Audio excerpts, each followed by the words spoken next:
just visit the area and see some of the wonderful work that our wonderful park staff are doing. So I just want to thank folks for that. The first thing we're going to do to start today's meeting is just welcome to everyone here. Thank you all for coming. And also we're just going to do introductions of the commission to start off so that we can keep things moving and make sure that our guests here have a chance to engage in a timely manner. So my name is Jennifer Allen. I'm the chair of the commission and I'm the commissioner from District 1, Commissioner Grasty. So I'm Steve Grasty and I'm a commissioner and I'm from Harney County. I'm Doug Durr. I'm the commissioner from West of the Coast Range. Liz Hill, commissioner from Southern Oregon. Lisa Sumption, the director of Oregon Parks and Recreation Department. Jonathan Blasher, commissioner of Congressional District 3 in Portland.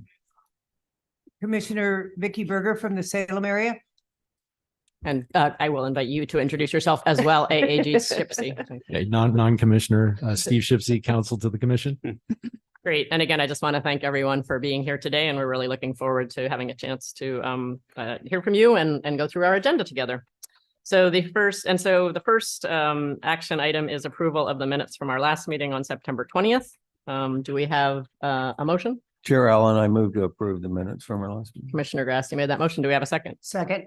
Second from Commissioner Berger. Any discussion or changes to those minutes? If not, all those in favor say aye. Aye. Any opposed? Great. And we will move on to approval of today's agenda. And I want to check and see. I think there are going to be a few things that we adjust on the agenda. So I just want to take those suggestions now. I believe one was that we would move. I'll let you, maybe Commissioner Director Sumption. If all are okay, we would love to move 5B up to 2A.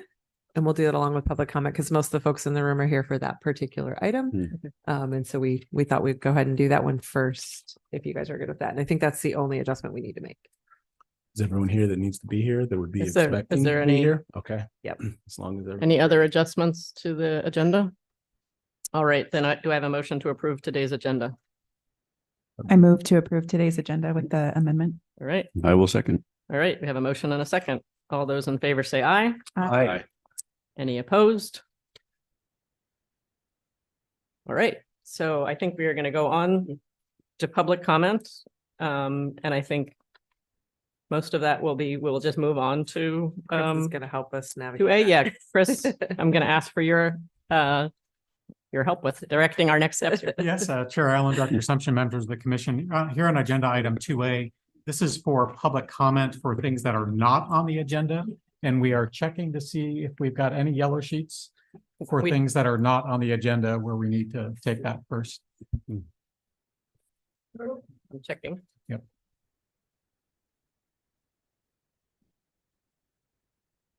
So, okay, I don't see any that are for items not on the agenda. Great. So my recommendation is that we take those comments as those agenda items come up rather than deal with them here under item 2. Okay. Sounds good. Then we will move on to 2A, which we're moving 5B up to 2A, right? So Yep. we will now move into Sunset Bay Lighthouse Beach proposed donation. Yes, Chair Allen, Director Assumption, members of the commission, and Chris Havel with the Oregon Parks and Recreation Department. Here on agenda item 5B, this is an action item where we're going to be making a request for a decision from you at the end. As you've heard from us before, we have a proposed donation from a property owner. I'll get you up here on the screen. So, in the Sunset Bay area.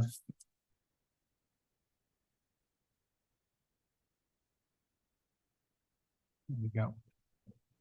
So here you see the boundary of Sunset Bay State Park down near Charleston in Coos County. And a star indicating the location of proposed donation from the O'Leary Trust. I have some comments from a representative of the trust, Sean O'Leary, that I'll give you when I'm done, just giving you an overview and making a request. We also do have quite a few people here in the room that would like to speak for up to their 3 minutes, and 1 or 2 people online that I'll bring in after the people in the room have finished speaking, who also want to speak to you on this item. Just as a reminder, this is a historic access along Lighthouse Way. It's a roughly 100-year history with differing levels of documentation supporting public access down to the Oregon Ocean shore. It is a beach that's enclosed on either end. We sometimes refer to them as pocket beaches, although this one is a little larger than our typical pocket beach. Without this access, it is essentially accessible from the private properties along Lighthouse Way rather than to the public, except for this access, which has this weird sort of up and down history where sometimes most of the time it's been open and used by people, surfers, people looking for a view of the Cape Arago Lighthouse, which is otherwise not accessible to the public, and just regular old beachgoers. The property was closed by the current owner. The access was closed, leading to some legal action, none of which is directly our concern. So I'm not going to sort of dive in to those details. There's a little more in the brief if you want the gory guts on it. But in this case, the proposal from the property owner with the support from the Surfrider Foundation that ties back to the litigation that I just said I wasn't going to talk about. On the bottom of this map is the Lighthouse Way road. It's a public road, and across the street and about 40 feet away is the northern boundary of Sunset Bay State Park. And there are some social trails that weave through the woods from this spot back down to the main Sunset Bay parking lot. This alignment, you can see it's about 5 feet wide. You can see it marked there on the map. Leads down across the property. You can see the elevation lines here on screen showing where it becomes steep. And then leads down to the historic trail alignment, which is this black line you see sort of threading through the property. That black line is steep, not designed for access, but became the access thanks to 100 years of foot traffic. The property owner is proposing a donation of what you see outlined in yellow that would cut through the property, lead down to the old alignment, and connect to the ocean shore. The development that he's proposing to do is at his expense to develop the trail, stabilize the tread, install stairs to cut down the slope in a way that doesn't lead to significant erosion, and then connect down to the beach, all within the footprint of the traditional access.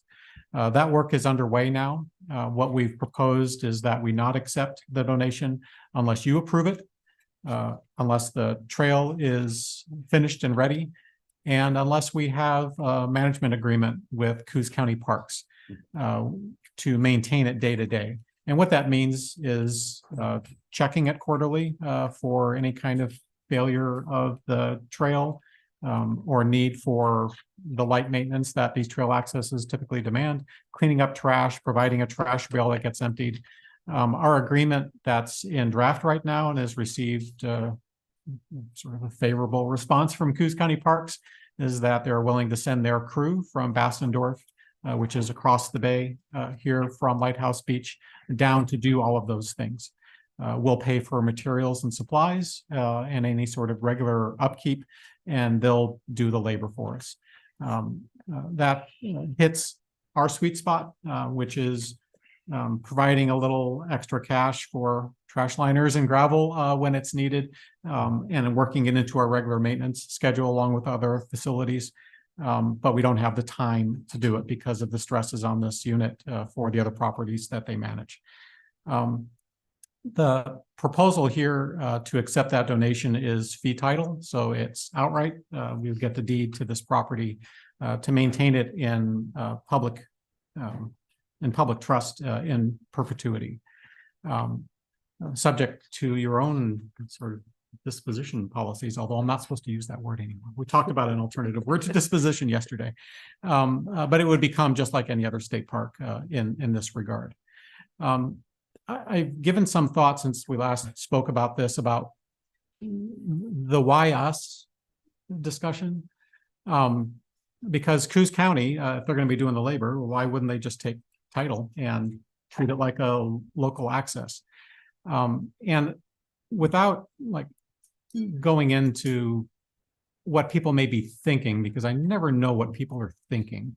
But this has been going on for a long time. The controversy over the access and how to resolve it. And I know there are plenty of good-hearted, smart, engaged people involved in this. And normally by the time you get to us, and this was the case here, they sort of run through their options. And in discussing it with a representative of county government, that was the case. For them, as a county with their own financial stresses and their own sort of concerns about owning property, in spite of the fact that they do maintain an access or two, they're not a big property owner. And us, with our ocean shore responsibilities over 460 miles, we have that experience and we understand the risks and we understand how to manage. And there's that feeling of trust in the room that because of that experience, that we're the right partner. So the why us discussion for me came down to if we're able to act and it falls within our mission, and they've been at it for a while, they've been trying solutions for a while, and they look to us, it would be easy for us to say, go somewhere else, rather than stepping up and trying to do what we can, where we can, to be a helpful partner. We actually had this discussion. It doesn't bind you to a decision. I don't mean to apply that at our executive team, where we discussed sitting back and just letting them continue to argue it in court and to see where that leads, or ignore everything that's going on and just talk to the property owner about solutions that we can offer, or be a partner, come in and do what we can, where we can, and find people who can do the rest, in this case, the day-to-day management. And the executive team wrangled with that and settled down on that last option. I'm not going to say just easily. There was some trepidation, like, do we really want to get involved? But so far, I think it's proven to be the right decision internally. Once again, not binding you to anything, because it shows that we're not separate from our partners on the ground, that we belong there, and we've got a role to play where we can play it. So that said, I've got some comments that I'll read to kick off, inviting folks to come up. But our request is simple. As soon as the lot line adjustment, which was not a condition, but is underway, creates what you see up there on the screen. Assuming the trail is done and we're able to sign an agreement with the county and that you approve taking this in under state park wings that we're proposing, we simply accept the donation. I should point out before I move on to reading a comment from the property owner that he wasn't able to be here with us today, but he wanted me to share with you that there is another part to this lot line adjustment. What you're seeing on the right side of the screen here, that yellow line provides a boundary for the trail. Here on the other side, where you see something that says outbuilding, that's another lot line adjustment. In the process of looking at their property and trying to figure out how to provide public access, they discovered their neighbor was encroaching on their property with a garage. So they're not just providing a lot line adjustment that provides for public access, but they're also bumping their property out so that the person doesn't have to tear their garage down and move it. So and once again, it doesn't affect us, other than it's, it means that there's a structure next to this trail, and that there's, as you would expect, private property right along the trail on both sides. So I'm gonna, before I read a comment from Sean O'Leary, representative from the property owner, I do want to stop there and see if you've got questions for me about anything that I just brain vomited all over you. Sure, Commissioner Berger. And then I think after that, we will go to Yeah. public comment and then we'll come back for. I've got comment from the property owner. Yes, I know. that- Yep, that'll be- yep, I'm with you. I Okay, just a Commissioner quick Berger. question, and I don't want to belabor this, but there has been no discussion on yet from you, and we have a lot of people who want to talk, and I don't want to engage them, but so they all get a chance to talk. Right. Parking. where is parking for users of this trail? Chair Allen, Commissioner Berger, excellent question. In its traditional use, people were parking along the road a few at a time, walking in. It was that level of use for this trail. Very light, low volume. There's no guarantee it's going to stay that way. So Dennis Comfort, our director for the coast,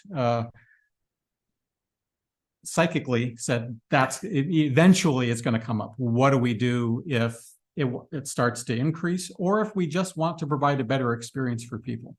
Our landscape crew and our planner went down and looked at the site. Fortunately or unfortunately, depending on whether you're a half full or half empty glass kind of person, the restroom at Sunset Bay in the Meg parking lot is near end of life, and it's in not a very good spot to survive sea level rise. It needs to be rebuilt and relocated. And one of the prime spots to do that is in this area that the social trails from the parking lot to Lighthouse Beach and along the highway closest to this access happen to sit. So while I'm not going to say it would be easy, it would be an additional expense rather than a new expense to accommodate a little roadside parking off of the road for the kinds of cars that tend to use this access. And therefore, and also right now next to a new restroom building, that would resolve the other problem associated with providing a beach access is, as you heard in workshop, people have bodily functions and they result in things coming out of their bodies, and it needs a place to go. So providing a restroom would resolve that. So there's no sketch or anything yet on that, and there's no plans. We wouldn't do this without letting the folks in the park know what's going on, letting the neighbors know what's going on, but there are design options, I think, available to us to resolve that question. Does that answer? Thank you, Commissioner Berger. Real quick, Chris, before you do that, welcome everyone in the room. I know there's a lot of folks here. You keep gathering in. Can you please make sure you've signed in? And if you intend to speak on a public, on a brief, can you make sure that there's yellow sheets over there that you've signed up? Katie will help you do that. But I know a lot of folks have just kind of tried to quietly sneak in. But if you're intending to speak, we would love for you to sign in and do so. Great. Thanks. All right. We good? Okay, thank you. Before we move on to people in the room, which we'll call up in the order that you've got there stacked up, and a reminder to folks, 3 minutes or less. And if you hear somebody making the same points that you have, we just ask you to either say, well, that person said, just me too, or give up your time. That's up to you. So Sean O'Leary has also been given some thought to sort of explaining why they came to us. And I've summarized them, and I'll go through them really quickly here. But these are the donors' points, not the agencies. The rules and guidelines will be the same at both ends of this beach. If it becomes a state park property, we do have Yoakum Point, my own editorial comment, at the other end of the beach. All the property around it is state parks. It's good for the residents and sets standards. If a single agency has its rules in force. County is one of the highest poverty rates in the state since 1974, and their government resources are limited to maintenance type work. They do not have the staff that state parks does to oversee it as it needs to be. State parks must maintain the traffic that's been in the past through their ownership. State parks are already patrolling the beach below, and this makes it easier to keep doing that even when our current state park access at Yoakum Point is flooded, which happens at high tide. The fire department has a 5 to 10 minute rescue response time compared to 25 minutes without this access being available through state parks ownership. Sean O'Leary also shared that it's his father's wishes and having the state parks accept the donation puts an end to a 96-year-old project that has just never been completely finished. There's been some excellent planning from the Conrad family, currently one of the original owners, but the Depression hit and nothing ever got finished. Now it can be. There's much more to this than surfers. Sean reports that he's allowed people from 32 states and 14 countries to get down onto the beach by crossing their property to get the very best picture of the lighthouse that so many seek. He finds that very touching, and reports about a family of 6, very well put together, and all 4 young children so well behaved. Yeah, parents are nothing but helpful and accommodating, and they were there from Normandy. So he does have other points. I can provide the full set of things that he said if you'd like to see it. But that's sort of a summary. Before I step aside here and you start calling people up, was there anything else for me? I don't think at this point, Okay. Chris, for the commission. See you back. All right, so I will be calling people up in the order I have them here. And just to remind you, 3 minutes, you will, Denise will be keeping track of this, and to give everybody a chance who would like to speak, you need to keep to that. And as Chris said, if someone echoes what you would like to say, or you would be echoing what someone else has said, please just say, I agree with what they said. Thank you. All right. So first I'm going to invite up, and I apologize if I don't get people's name pronunciations right. Charlie Plybon.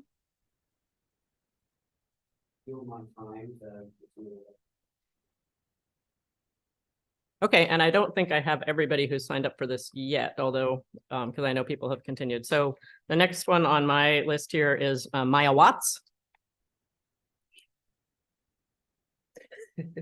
Great. Thanks. And for the record, could you just state your name before you start? So thanks so much. Welcome. Thank you. My name is Maya Watts. I'm the Education Program Coordinator at the University of Oregon's Marine Lab, the Oregon Institute of Marine Biology, and a faculty member there. And I just wanted to take a few minutes to speak about the value of Lighthouse Beach and the access that we've used for the last 50 years or so for our education mission and for research. So a number of our courses over the years since the 1970s have been taking field trips to Lighthouse Beach as kind of a regular visiting site with our students in various courses such as marine ecology, seaweed biology, and in a course that I teach, invertebrate zoology, that's been taught for the last 30 years or so. And we take an annual field trip every year to Lighthouse Beach as part of my course, as well as the other courses that we offer. And that access has been really valuable, even though we have many beautiful rocky intertidal and sandy beaches along Cape Arago. Lighthouse is kind of unique in that it has a high diversity of different organisms there to see. It has sandy beaches, it has rocky shores, it has exposed areas from waves and protected areas from the lighthouse island itself. And so we have often visited, those habitats, and our students have really benefited from those. There's often things there too that we can only find at Lighthouse. And one of them is reliably be able to show our students like a giant Pacific octopus or certain nudibranchs we can only find there, or some other things that make it a particularly special experience for them. And since the closure of this access, which we've been using for a long time, which has been really nice to have and very accessible, we've kind of had to walk and access things from Yoakum Point much further down, and then kind of hike through and then hike down. And so it adds a little bit of time and makes those field trips a little bit more difficult. So in the last 3 years, a lot fewer of our classes have actually gone down there, just because there's also a little uncertainty of whether we're allowed to, whether we have access or not, and some controversy about maybe there being confrontation or not.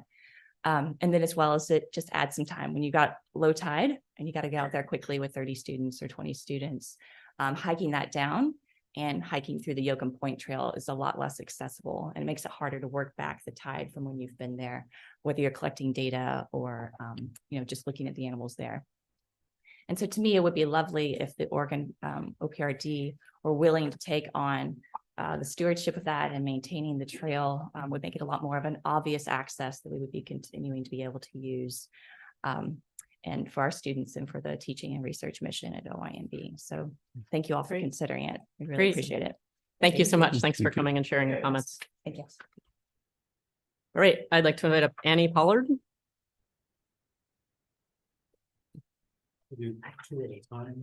Oh, sure. But That's so Denise, do we have any more from these? Because I don't. It's only those 3 that are you? Yeah. Possible for there to be more volume.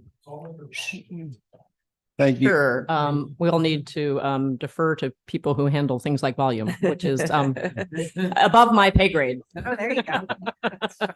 You got it. All right, you got it. Thanks for that request. I really appreciate it because we really do want everybody to hear what's going on. So thank you.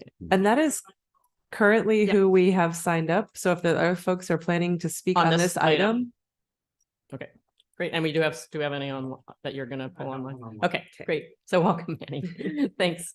Thank you so much for having me. So I am the chair of the Coos Bay Surfrider chapter. So I've been involved in the effort to restore public access since the very beginning. And in fact, I've been involved with the chapter for over a decade. And this has been on our radar as something to lock in perpetuity since the inception of the chapter. So I feel pretty well versed in this. Lighthouse Beach is important to me for a whole bunch of reasons that I could talk for an hour on, and I won't. Because I'm not allowed to. But I did want to touch on the most important reason. And for me, it's my kid. I want to be able to take my child to that beach. And the pandemic was really, really hard on me for reasons I won't go into. It's hard on all of us, I think. But that was a place of refuge for me. And I think the big reason was that I could take my child down there and really let my guard down and stop worrying, because I can see the entire beach. I can let her run around and I can just relax and experience this place of tranquility and beauty. And as I've been involved in this, I've realized that the people that love this beach and feel really nostalgic about this beach are coming from a similar place. They're a little bummed that they can't go on the beach, but what they're really bummed about is that their kids can't go on the beach and their grandchildren can't go on the beach. So when they really engage and they volunteer and they call me up and try to check in with how things are going, that's the place that they're speaking from. So I feel like I'm speaking on behalf of piles of parents and grandparents and people that intend to be parents at some point. So I also wanted to talk about the trust that the whole community has for state parks. You guys have a wonderful rapport with every Oregonian. And I think that there are other entities that could potentially take on this donation, but none have the amount of trust that state parks has. And it's not just the people that have been to that beach and value that beach, it's the landowner themselves. The O'Leary family trusts you above all others to steward this beach and keep it in public hands forever for the right reason. So I really hope you'll consider voting yes on this today. And then there's one thing I also wanted to touch bases on, and it's parking. Commissioner Berger had a question about that. It takes about 15 minutes to walk from Sunset Bay to this beach, which is a really reasonable walk. If you're not carrying all your stuff with you, you don't have a cooler and camp chairs and all the things, you're not going to bring a barbecue pit down there, but it is always worth the walk. So if you have the time, you'll go. So the beach isn't crowded because a lot of times you do want all that stuff. But when you go, it's insanely beautiful and it just is near and dear to your heart and it's worth the walk. And even though there's only a couple of little parking spots close to the trailhead down to the beach, there's tons of parking, a 15-minute walk away along the social trail. So that, to me, the parking issue is a really small one. Thank you so much for listening to me today. Great. Thanks, Annie. Thanks for coming. Will you repeat your name for me? It's Annie Pollard. Thank you. Great. Thanks. So Chris, do you have some that are online?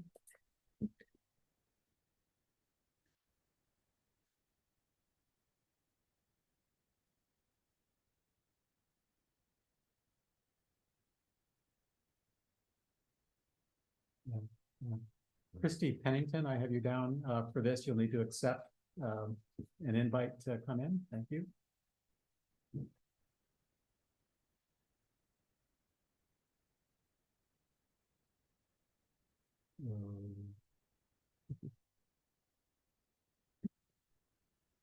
I'm gonna wait just a second. I promoted her to come into the meeting, but she didn't show up, which means she may have dropped off. Oh, okay. So I'm just gonna wait for a second. Sure. But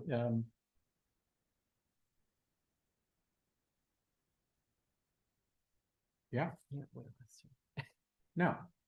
Okay. So if you see her back, maybe just let us know. But at this point, I think we have, at this moment, except for perhaps Christy, we have heard the public comment for those who wish to make it. So I'd like to turn it to the commission for any discussion or questions that you have. Commissioner Grasty. You know, I'm sitting there looking out at the room and I am from Harney County. I'm from Burns and the preponderance of state parks is on the coast. And even so, this is 303 miles to here from my home. And I'm still very interested in what's going on. And I got to applaud you all for showing up. Democracy is not a spectator sport, and thank you for being here. Yeah, we look forward to hearing from you on some other topics as well. And I gather Christy is back. So before I turn it back to the commission, I'd like to invite Christy to share any public comment.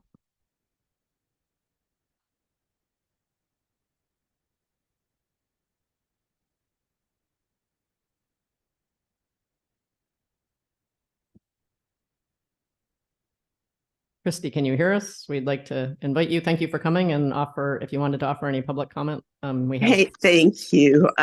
Great. Am I here now? I've been. You are. And if you could just state your name and affiliation, and then we have 3 minutes. So thank you. My name is Christy Pennington. I'm a retired attorney, and I've had my home at Lighthouse Beach for 33 years, and I'm a full-time resident here. I'm in contact regularly with the majority of those who, like me, live here full-time, and can say that we overwhelmingly approve and endorse state ownership of the historic public access. Before the access was closed off 2 years ago, Lighthouse Beach was healthy and vibrant. It was never crowded, but there would be a handful of people on the beach most of the time. And there was a broad diversity of healthy use. There were beachcombers, surfers, families, fishermen, marine biologists. Beach lovers were gladly welcomed by residents, not only because of the life they infused, but also because they kept the access maintained and they coordinated regular beach cleanups. We who lived here full-time loved it. When beach access was closed off 2 years ago, the beach did not become pristine and utopian for those of us living here with exclusive access. It became desolate, bleak, and creepy. Many of us who live at the beach stopped using it in solidarity with those who had been cut off, not wanting to appear supportive of elitist privilege. Others who live here, who did not have their own stairs or the use of neighbor stairs, have been involuntarily cut off from the beach as well. So I'm grateful and welcome public access once again. And the vast majority of full-time Lighthouse Beach residents feel the same way. We applaud and urge state ownership in particular. The state owns the adjacent stunning areas for the benefit of the public, and it's right and natural that the state own this as well. And it's the only viable way to assure beach access in perpetuity. Private ownership is transient, foundation interests shift. We're hopeful that under state ownership of the historic access, Lighthouse Beach will go back to being a low-intensity recreational area again with no infrastructure added. So we urge you to please accept ownership, make the gift of the public beaches codified in the Oregon Beach Bill a reality here once again. Thank you. thank you, Christy. Appreciate your public comment. Thank you. I will turn it back to the commission for discussion or questions. Commissioner Blasher. Just a few comments. Thank you. Appreciate all the public comment on this and the opportunity, the work that staff have done.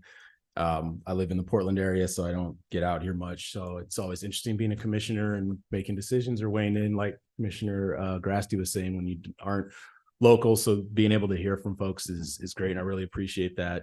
I think for me, the biggest thing was just understanding some of the why of this and the what. And so understanding that there was the kind of litigious components. And now that seems to be more resolved and on a better path, and we have a willing property owner to work with, I think that kind of allays a lot of my concerns. And then, I'm always interested too in these concepts of, historic use and what is historic 100 years, 1,000 years, and what is in perpetuity mean and what are promises. And, we've seen different broken promises with treaties for folks who've lived here since time immemorial, and who knows what the future looks like. But as long as we're able to document the why and the intention, I think it's really important. I think it's set some of that precedent and the intention of this.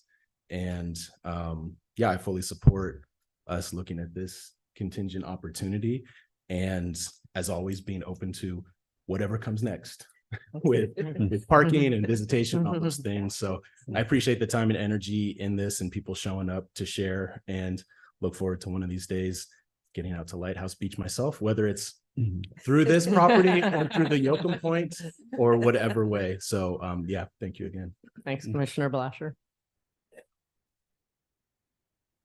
Commissioner Doer. Do we have other public comment on this? No, That we're is done. it? Yes. All right, very good. Commissioner Doer Berger. I'm not sure who wants to go next. You want me to go? Commissioner Berger, please. I love it when people show up to our meetings. It makes us feel so important. Thank you. I have been adamantly opposed to this, not because this wouldn't be wonderful for your community. If, and here's my Cassandra complex, which comes from my own experience in Pacific City. It used to be a wonderful little cozy beach that I had to myself too. Have you been to Pacific City lately? This will not stay a cozy little beach that only you have access to. It is a gift that they are giving, and with it comes people, and with it comes parking and restrooms. And once those are found, your little beach, Mrs. Pennington, that seems ghosty to you, will be jammed with people. I would prefer that this be a local problem with a local solution.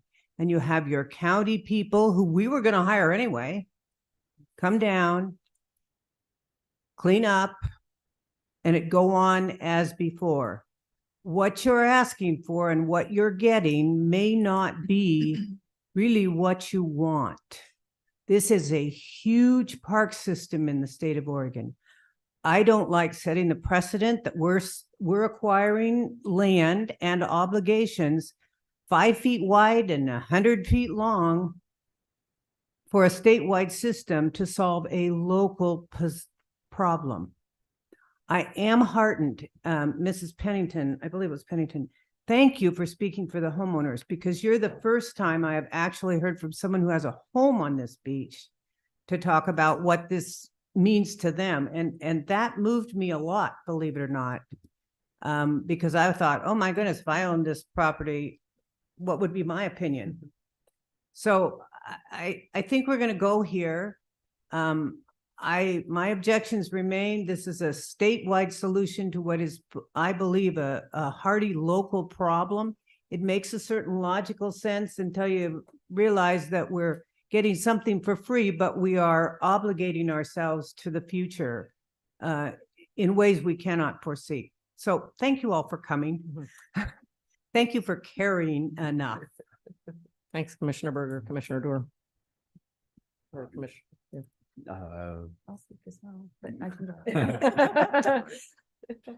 I appreciate Commissioner Berger's points, and they are valid and need to be factored into our thinking and our long-term planning on this. At the same time, I do personally support this and perceive this as in OPRD's interests and intersects with our interest in a variety of different ways in terms of our responsibility for the ocean shore, the beach, and access to the beach in many parts of the state, with hundreds of beach access points that are under our management, whether they're on our lands or other kinds of places. And obviously there are state park lands across the street from the trailhead and Yoakum Point and so forth. All our interests intersect here mightily, in my opinion. And while I appreciate that the contentious nature of some of the moments, episodes along the way may raise a few red flags for people, I feel like those have been substantively resolved by the ongoing conversations between the property owner and a number of other parties as well, including OPRD. So in many ways, those issues feel settled or nearly settled once all these components of this proposal fall into place, with the county agreement, with the lot line adjustment and all those other parts, which are not entirely certain, but definitely if those ingredients all do fall into place, this I do think is ultimately a win for OPRD in the state of Oregon and the citizens of Oregon. So Thank you. Commissioner Dorr, Commissioner Hill. Hi. Well, I don't think it's any surprise to everybody commission how passionate I am in support of this. Having grown up in Coos Bay and being a third generation, no longer a member of the community, but somebody who grew up there and grew up walking to this beach and playing on this beach. I know firsthand how important it is, like Annie said, to the families and the children that grow up there and get to access this beach that has typically been a more private beach. And who knows how it's going to shift in terms of public use. We do own a lot of land. And when I say we, the state of Oregon owns a lot of land around this piece. If you go down the street, there's Smelt Beach, which is also a piece of property that the Oregon State Parks owns a trail through. That's not, I don't think, publicly advertised. It's a local beach. And so stuff evolves, public access evolves, public interest evolves. And I think seeing the showing and the passion over the years on this particular access point shows that we also need to evolve with, pieces that may be a little bit more contentious, where we might have some legal concerns, but take those risks, because at the end of the day, making sure that there is public access to our public beaches is, I think, what we are here to partially do.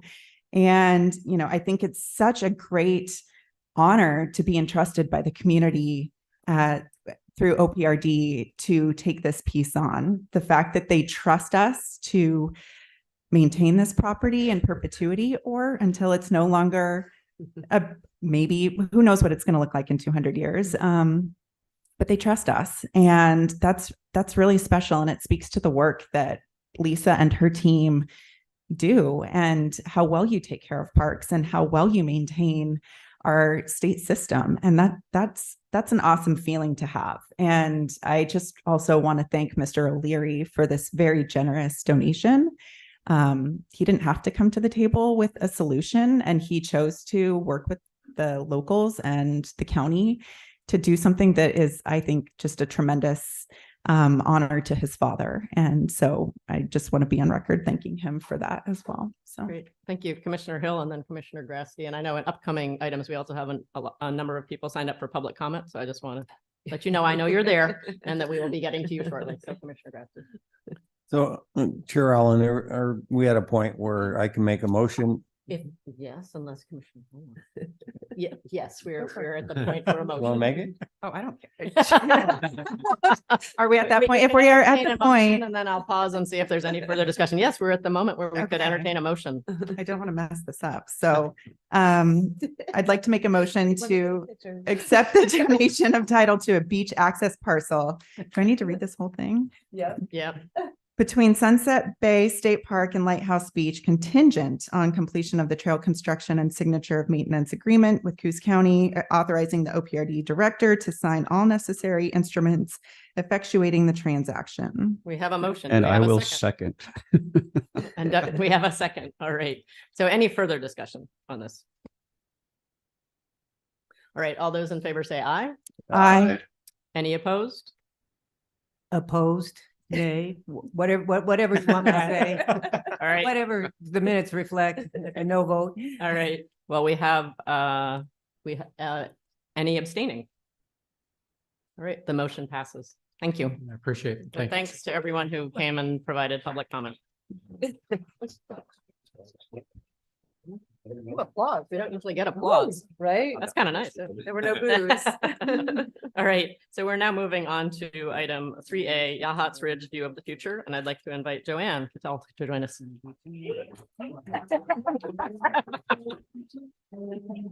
That's what it really was. Yeah.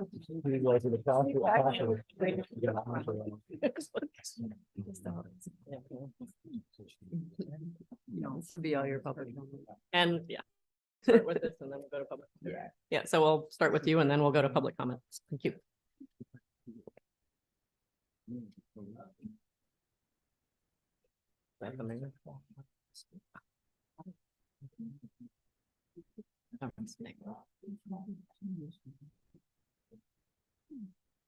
So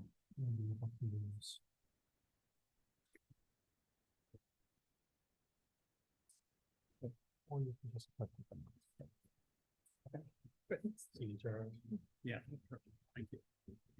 Thank you, commissioners and Director Sumption, for giving us this opportunity to speak to you today to make an informational presentation on Yahats Ridge. And you may know that we have a few supporters here. Joanne can pack a room. So will all of you please raise your hands that are here to support Yahats Ridge? Thank you Nice. very much. Nice, thank you.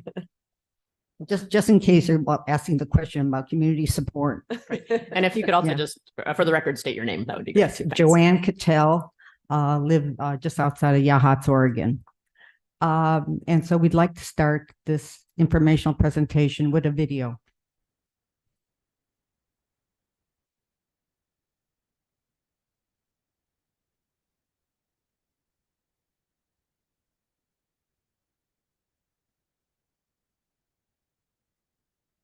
There's no sound. We Get the sound up. That might be, we're working on it.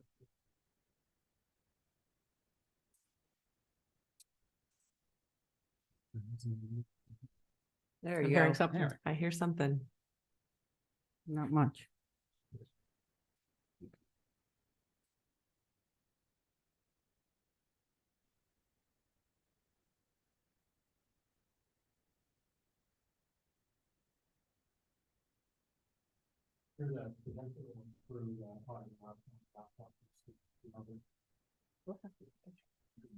Yeah. Can we start over? Yeah, we'll start over once we get the sound for sure. Okay. We're gonna stop here and down. I'm a Mac person, so I don't. Me too. Me three.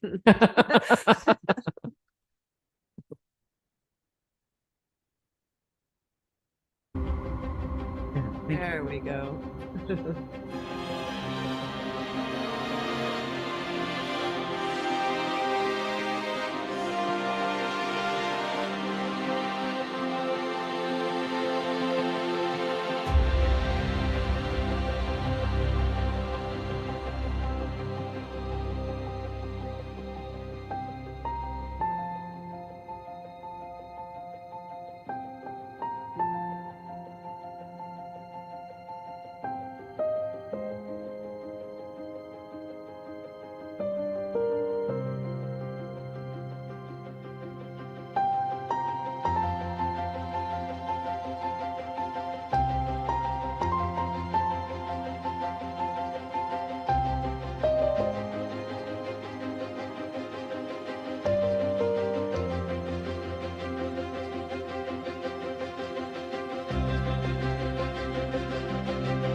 We've given you a packet of information with details about the property, its description. You all know it's over 950 acres. It might be closer to 970 from what my discussion with Lad Whitcomb is. It's locally known as Yachats Ridge, but that's a temporary name. Whoever the takeout owner is, you would ultimately name the property. You also know, you can see by the video that it parts of it literally border the city of Yachats. It has very close to the city, but it's in a wilderness area. It's always been designated forest land, and it also has had over 80 years of industrial logging. Good morning, everyone. My name is John Silacker, and I am co-chair of View the Future along with Joanne. This is a map of the property. Manulife is the current owner, Real Estate Investment Trust. The light green property is actually 3 pieces that totals a little over 900 acres. The hole in the donut, if you will, is Bureau of Land Management property, about 40 acres. To the south of the property is the Siuslaw National Forest, but perhaps more significantly, it is a 2,700 acre federally designated Cape Perpetua scenic area with about 26 linear miles of connected trail network. You also see Weyerhaeuser ownership as well to the south. To the east is Yachats River Valley, that leads to the Coast Range. They're both federally owned properties, Forest Service, and then also privately owned property. To the north is the Yachats River. There are 2, or I guess 1, well, there are a couple privately owned properties to the north, and to the northwest is in the tan is the city of Yachats limits. To the west of this property are some privately held properties, as well as Highway 101, and to the west of that is the Pacific Ocean. This property is really, in the long term, more resilient to climate change. The entire property, except what little borders around the Yachats River, is out of the tsunami zone. What's amazing about, for me, and I've been on this property visiting for 37 years, is I had to dig down 500 feet for a well. Here, the water's coming out everywhere. There's seeps, there's springs everywhere, some of them year round, despite a 4-month drought this summer. All those seepages and springs and 2 wetlands I found so far all lead to primary and secondary creeks, either running into the Pacific Ocean or into the Yachats River. So it's an origin of at least 8 primary class 1 creeks. It's also, when Hancock management company owned it, they did a 2-year marble murrelet study, and it does have probable murrelet habitat. They have not released the study, but it's probably on the northeast section of the property, because it's the only a piece of property that hasn't been cut in many years. Go ahead, Bob. I should also add that all of these pictures and all of our information have been obtained through permission, generous permission of the property owner, who's allowed us to visit the property numerous times and to take people on tours of the property. Some additional site features, if some of you are coming to tour the property this afternoon, you'll see that there's an extensive gravel road network through the property, to some extent thanks to logging. But there's gravel roads and culverts, and all are well maintained. There's also, as you saw in the picture, a large stockpile of stone that Manulife was preparing to use for some additional logging activity, which they had since put on hold. But one of the positive features is if this is purchased someday by Oregon Parks and Recreation Department and becomes a park, then a lot of the gravel access roads can be easily converted to pedestrian and bicycle trails with connections to the Cape Perpetua scenic area as well. I think that's it. Well, as the video attested to, and I said previously, there's been over 80 years of industrial logging. In the 37 years I've owned my property neighboring it, there's been 11 owners. That amount of turnover led to the lack of adequate forest management. And so for those who take the tour today, you'll see sections of it that need thinning. And I'll point out sections that you won't be going to that will need some type of riparian restoration. But it has a prime opportunity to become a pristine forest, watershed, recreational property for parks to have for the long term.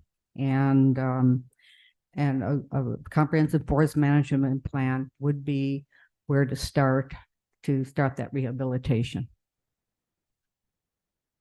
And finally, view the future, pledges to Oregon Parks and Recreation Department as well as the Commission to help with the application of grants and the search for funding for restoration and management of this property.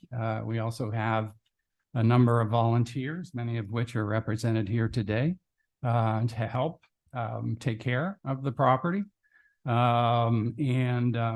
have been working very closely with a number of different partners, including Mackenzie River Trust, including the Mid-Coast Watershed Council, including Audubon and others, all of which are interested in seeing this privately owned property preserved in perpetuity and in public ownership would be just wonderful. So we're here to help as much we can. And that pretty much ends our presentation, and we're available for any questions from the commissioners. Great, thank you. I think before we turn to discussion on the commission, I'm going to take public comment. I'm just watching Chris but first I want to take a picture of this very full room of people. This is probably my last commission meeting as chair, and that was I'm just very excited to see all of you. Thanks for I just showing up wanted for to tell her. you. Yeah, we're all here for you, Jennifer. All right. So first I would like to invite Craig Birdie up, who is joining us, the mayor of Yachats, and I know you have other obligations, so I'd like to invite you to join us for public comment first, and then we'll move on to the rest of the folks we have here. Thank you, Commissioner Allen and the other commissioners. My apologies to the Haitian area people in the back for jumping the line, but I do have an important city council meeting that I have to leave to get to. I believe in your packet you should have our formal letter from the city council that we are completely supportive of this. I would like to just iterate how important it is in a few items. First is the view shed. This defines Yachats. When you come to Yachats, you look up and you see that is our city. Were that ever to be threatened, it would change the city property values. That would impact the county as well as the city coffers. Also, I think it's adding this particular piece of property would enhance our trail systems greatly. It would create a critical mass of complexity of trails that would bring additional visitors into the city. Our city is almost entirely dependent on visitor dollars. we are used to crowds of people. We're doing what we can to accommodate them, but that is to a large extent what pays for the city. And so having that kind of complexity, attracting visitors would open up additional opportunities for businesses, possibly something like outfitters to get established in Yachats and maybe bike trails, etc. So we see this as a great opportunity and help our visitors enjoy the spectacular natural environment that you saw in the video. This kind of soft recreation that we're looking for fits well within our vision statement. We believe in enhancing the environment, and this has been a problematic feature for us for many years, having this piece of rather degraded forest property so nearby. We'd love to see that become a valuable ecological resource. And as was mentioned, being above tsunami zone, being probably more stable on basalt base, it could also serve as a emergency preparation for us. It's a major issue for us, how we're going to survive a natural disaster, where we're going to get resources in to help the citizens. And I think most importantly, as you can see here, there's wide and deep community support for this project. I'm sure some people will say we've got too many visitors already, but we need them and we love them, and they help us in many ways. They help define our public. Great. Thank you so much. Really appreciate your coming. Yeah, And I thank have you. to say, I moved here 26 years ago. My parents came to visit for the first time 25 years ago. They wanted to see the Oregon coast, and this is where I took them. And eventually they moved here, and I think there's a line of sight between those two. So thank you so much. Chris, do we want to have two at a time, or do we want to just go two at a time? Or one? Okay, great. So I'd next like to invite Jesse Dolan, and then it will be Margaret Treadwell. Please join us.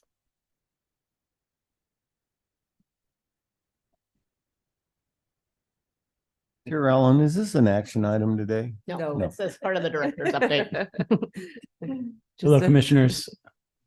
Thank you. And a lot of what I wanted to mention was just mentioned by Mayor Bertie. So I'd like to second the economic development side of bringing more visitors to such an incredible opportunity for recreation. I am the Central Coast Destination Coordinator for the Oregon Coast Visitors Association.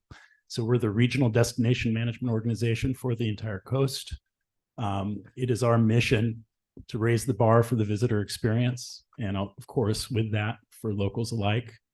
And this is the backdrop of Yachats.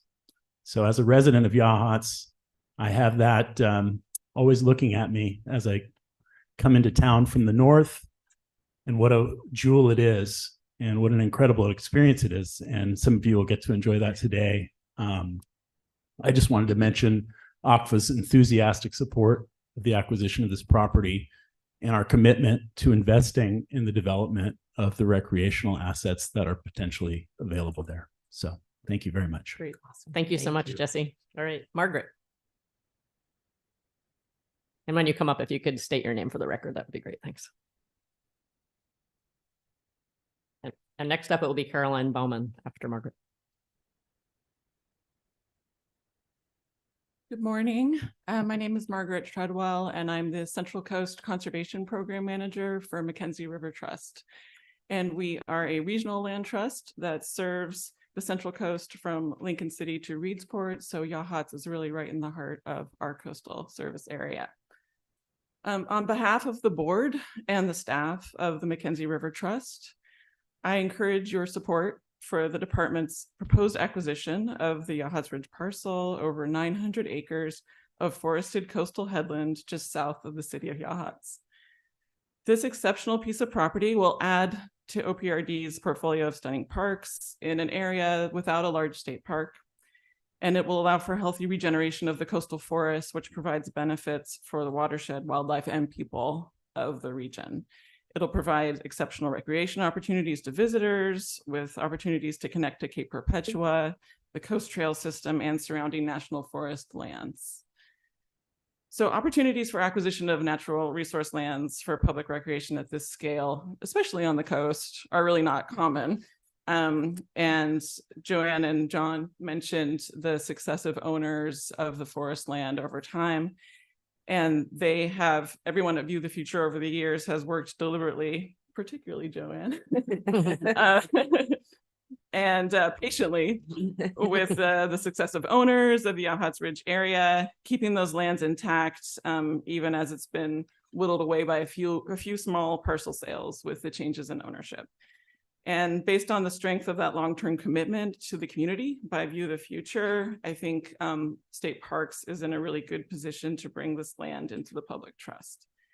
Doing so will benefit the community of Yachats, the community of the Central Coast, as well as the broader public that finds inspiration, solace, health, and adventure along our coast.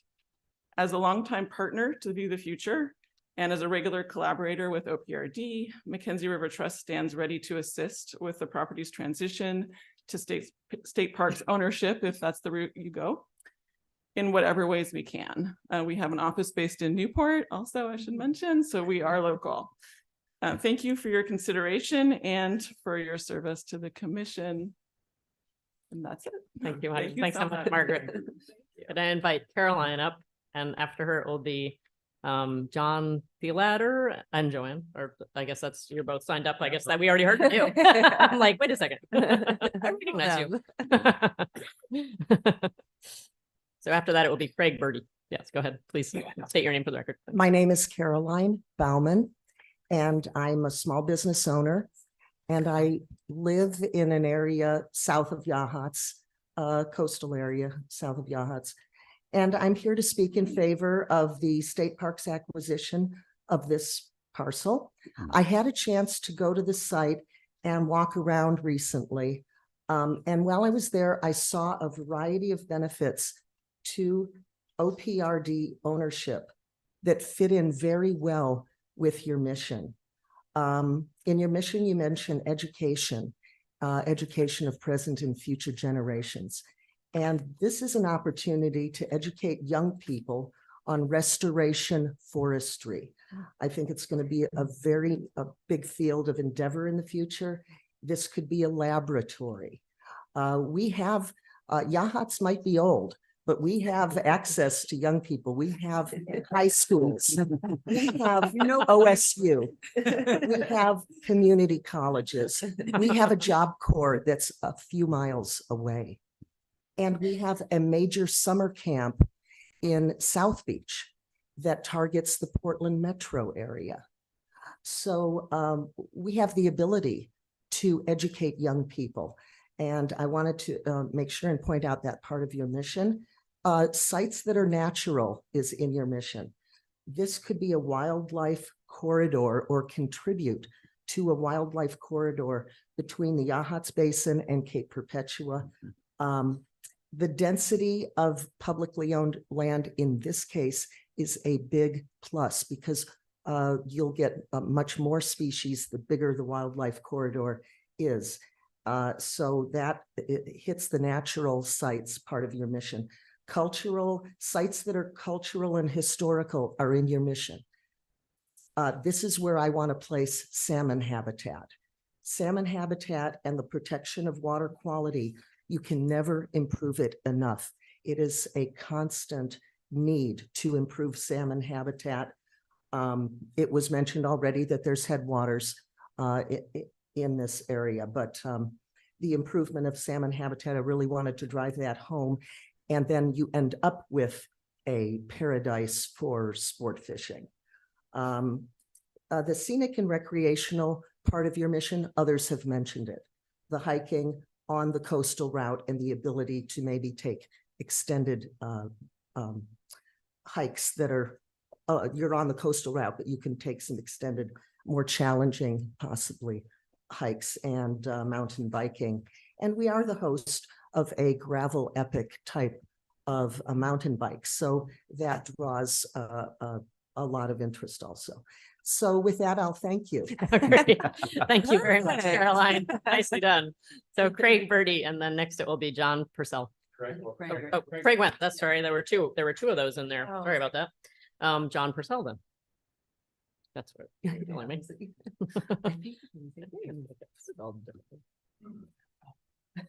I didn't recognize it. There you go. Heard it. Yeah, exactly. Good morning. Good Thank you. morning. Thank you for being here. My name's John Purcell. My wife and I are residents of Yachats. I'm the retired executive director of Friends of the Desert Mountains. It's a California-based land trust.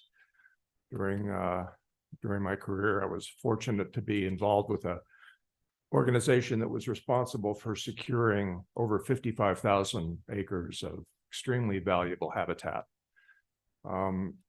Perhaps the most enduring lesson I learned while I was in conservation is when the stars align and an opportunity occurs, it's really necessary to grab it at that time. Yachats Ridge's time has come. As you can see by the people present today, not only citizens of Yachats, but the greater Yachats community have been trying to get this land secured for over 2 decades. I want to thank Oregon Parks and Recreation Department for your interest and for the time that you've spent so far in looking at this land. And I want to assure you that you won't be alone in this. We have, as a community and a greater community, shown our interest and our desire to secure this extremely rare and land that's filled with possibilities. So urge your support and thank you for your consideration. Thank you. Great. Thank you so much, John. Thank you. I don't have any other statements from anyone present. Did you have something online? There was no person online. Okay. Great. Well, thank you. Thank you to everyone who offered their public comment, and thank you to everyone who came here to show your support for this topic. I just want to then open it up. It's a director's update. If there's any further discussion or information, I see Commissioner Berger, and then I see Commissioner Grasty, and then I see Commissioner Doer. Yeah, these people were all in the room when I said I didn't want to get a donation. It may surprise you because I was in that video. I've seen this property. It's spectacular. It's unique. And while I would somewhat disagree that the coast is underrepresented by OPRT, and I know Commissioner Grasty would certainly not buy that. There are unique places. This is one. I couldn't agree more. It's beautiful. It also has some elements that will save us a lot of time and effort, the gravel, the roads, the fact that there's a lot of forest management needed up there, but we don't have to go plowing through forests and take down trees to get to the kind of infrastructure that would you need for this is not for I would not envision an intensive park. We're hopefully going to have one of those soon on the coast. And I would encourage folks that is a really important piece of preserving this, is having the intensive use parks nearby for other park users. I could make that statement. Thank you. So it's beautiful. Please take a chance to get up there. You saw my picture up there. I was deeply disappointed that the picture of me in the chair didn't make the cut, but that's okay. I might be able to help with that. Thank you, Commissioner Berger. Commissioner Grassley. So I like this idea, and Commissioner Berger just opened the door so that the next time that an opportunity in Eastern Oregon comes to buy 950 acres, I'll be reminding everyone if we support this. So if it's appropriate. Yeah. Continue. It's led. Yeah, go ahead. Can he go ahead? Commissioner Grassley, go ahead. Yes. Go ahead. There's a lot of questions in this, and I see lots of expense with this, and I guess I'm kind of curious where our process is and what are the next steps as we go along. Do you want to respond to that, or you want to respond to that, or do you want? Oh, so the one thing that hasn't been said in the room, right? Usually when an acquisition comes up, there's not this overwhelming support. There's not the one thing, as the mayor was talking, he hit lots of really great points, but the ability to partner is something that can't be lost in this transaction, because we have had these conversations about cost and maintenance and ongoing ability to provide what the property will need over time. And I don't think in any case of my almost 17 years that I've actually seen a partner who is willing to come and do the fundraising. And if anybody can do it, this is this group of individuals. We've seen it at the Amanda Trail. We've seen it, now on this property, and decades of ability to figure out how to come together as a community and support this property being protected for the future and many generations to come. So yes, those are concerns. And at the same time, I feel more confident about that than I would with any other transaction. Thank you. Commissioner Dorr. Commissioner Dorr.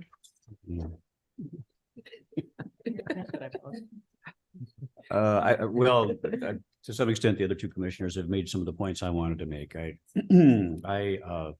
love Yachats. I visit, I travel through. I appreciate how this landscape looms large right above the town, around the town, and how everything that would happen on that ridge really affects the experience of people in the community. So that is important as well. And I've just been really struck already.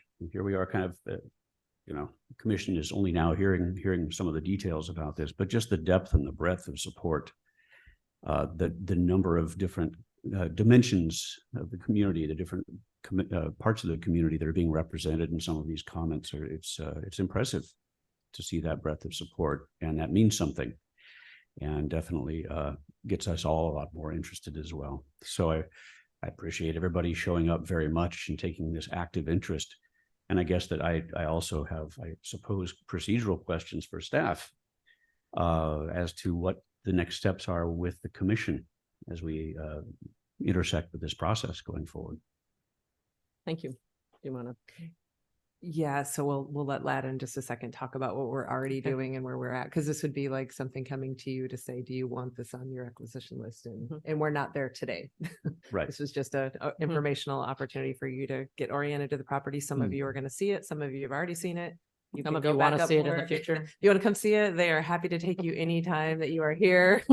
They're always ready and available, rain or shine, to see the property as well. So. Okay. I thought there was one more that wanted to go.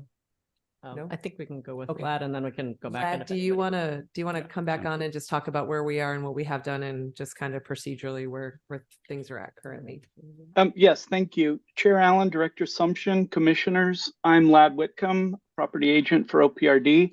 I wasn't really coming on to update where we're at. If you have any questions, I'm happy to answer them. I just wanted to clarify from the map that Joanne shared with you guys today that covers all of the Manulife managed property. That differs from what I showed you in last commission meeting. And that differs because I have talked to Weyerhaeuser, and they are open to selling the little 40-acre piece on toward the south end of their western border, and the 142-acre piece towards the east end of their southern border.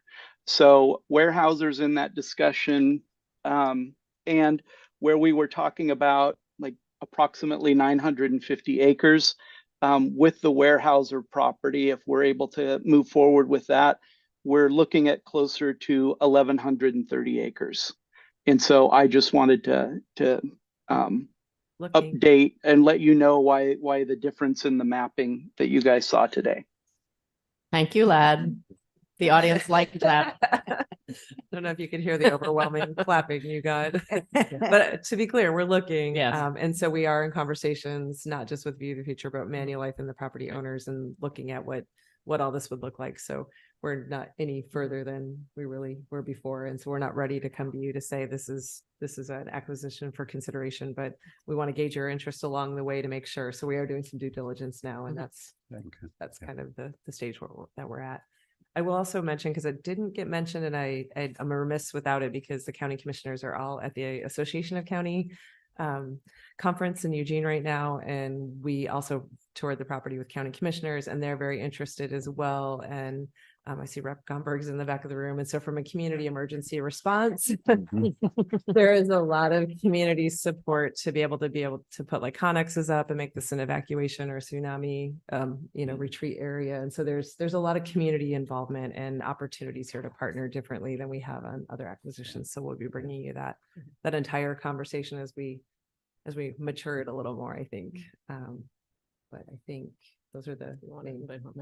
Do we have any other questions about comments this? on this one yet?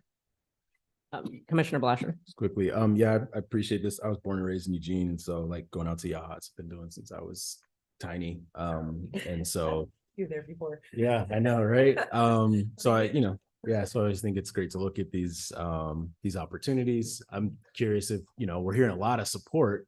Is there opposition out there, things that we haven't heard that we should be considering? I know it's still early in the process. I have a lot of trust in Director Sumption and the entire staff doing all the work and due diligence and just waiting for when they're ready to bring something more to us. But since we're having this broader conversation about interest, is there known opposition to why we should avoid or stay away from this at this early juncture? Well, Commissioner Blasher, it's a good question. And John and I were prepared to let you know about the opposition as well. We haven't heard any.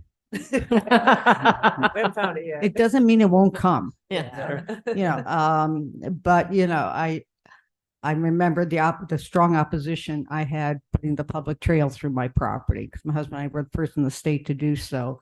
And it was, the biggest opposition was a slippery slope of government takeover of private property.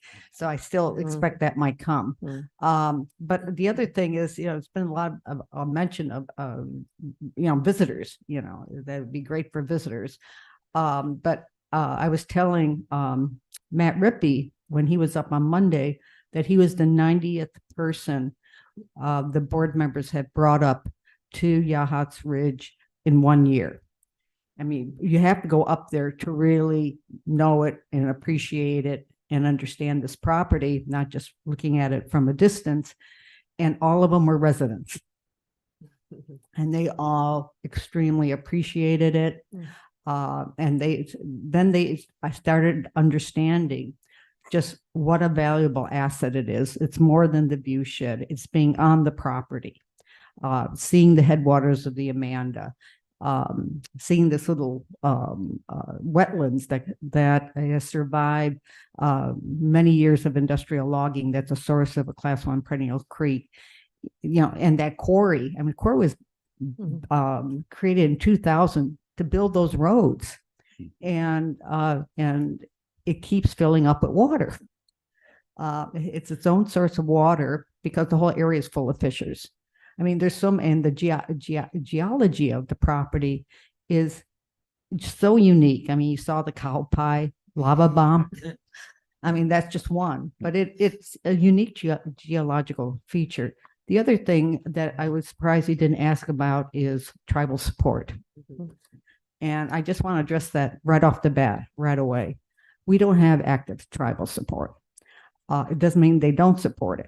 That would be the Confederate Tribes of Siletz Indians. This area was a part of the LC territory and the villages of the Hike people. And we even have a trail with that name. There are cultural features on this property. There's archaeological features. Ask J.R. Collier, who found a obsidian tool a mile up the Amanda Canyon. So I think the interest will always be there. Their capacity is full right now. They're concentrating on land acquisition and management in their Siletz watershed, which is very important to their tribe. Doesn't mean that they won't support it. I had Robert Kenta, who's now retired, but he was the cultural resources director up there. He loved it. He knows where the archaeological sites are on my property, which are from mudslides down from that property. And it's over time, I think it'll be really important with this financial support of View the Future that we get archaeologists up there under tribal supervision to be able to identify and therefore value those archaeological sites. Great, thanks. I just want to express my thanks to you too for the leadership that you've shown. And, you know, the support that you have does not come without that kind of leadership, communication, effort, and engagement. So I think we all recognize that that's a huge part of it as well. So I just want to express my appreciation for you and what you've provided in terms of bringing this opportunity. Yeah.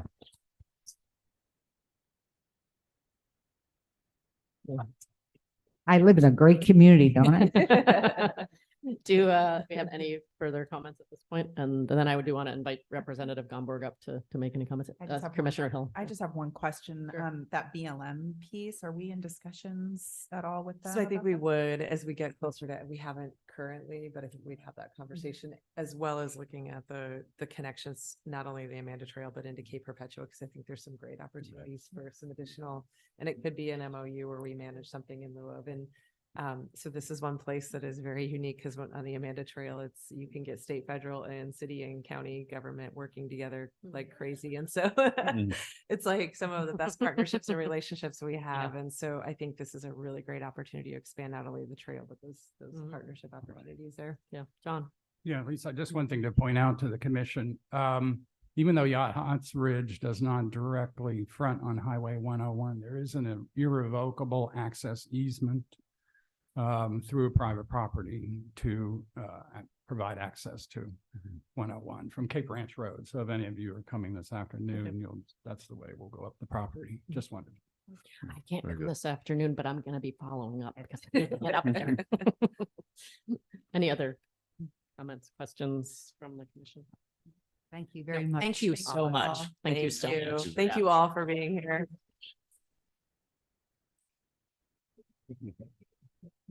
And David, do you want to come yeah, out? Representative. I've been. And I'd like to invite you, Representative Gomborg. Okay, if you'd like to come up and say hi, share any comments, you're welcome to join us. So commissioners, Yeah. we have the distinct privilege to have Representative Gomborg come out of his busy schedule. This is the only way we get to see each other anymore. It's like in district, but we're not in a kayak, but I know you didn't probably prepare to say anything, but it's a pleasure to have you and that we give you a minute while you are here. And you love a captive audience. And it's nothing technical or controversial, so. Well, thank you so much, Director, and thank you, Commissioners. Very much appreciate you being here in our part of Oregon today. Let me begin with this. Thank you for taking some time to listen to the good people of Yachats and their interest in the Yachats Ridge project. Yachats is a remarkable community, and the people there place intense value on their open spaces. And it's so exciting to see this project before you. I think that rather than hearing a report from a legislator who lives 50 miles away, it was much more important for you to hear from the neighbors there, and they did a very effective job of doing that. Just simply say that I'm pleased to add my support to the request as well. I had a couple of I want to take this opportunity to say thank you. Thank you for all the work that you and your team does out here on the coast, managing the parks here that not only locals, but people from all across Oregon, all across the country and around the world come and enjoy. There is remarkable work being done here, and I do so very much appreciate you and, if I could say more importantly, your staff out there on the front lines every single day doing great work for us. So thank you for that. You know, it was 2 years ago that your team approached me to talk about making sure that those open spaces remained open and accessible to everybody. And we addressed the difficult topic of recreational immunity. I brought legislation in the short session 2 years ago to try and ensure that accessibility. And as you know, it did not go very far, but the issue has not gone away. And now I am hearing increasingly from cities and counties about their concerns of recreational immunity in their parks as well.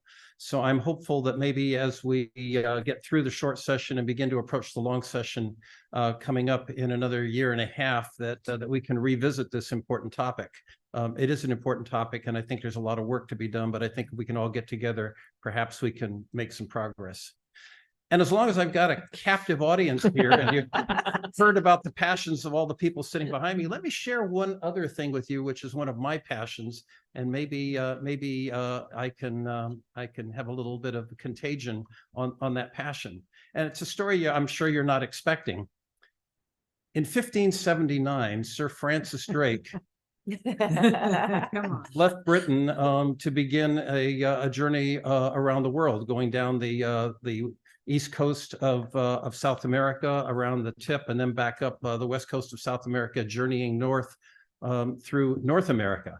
And the conventional wisdom is that he stopped in Northern California, did some repairs, and then turned west to the Philippines to complete his sojourn around the globe. That's the conventional wisdom. But there is increasing evidence that that was not in fact the case, and that because he was collecting important strategic information on this trip, that they falsified their records in case that they were captured, and that the people capturing them would not benefit from all of his research and investigation. And in examining the record, if you look at the topography, if you look at the native peoples that were encountered, if you look at the flora and fauna, it appears that he came much further north.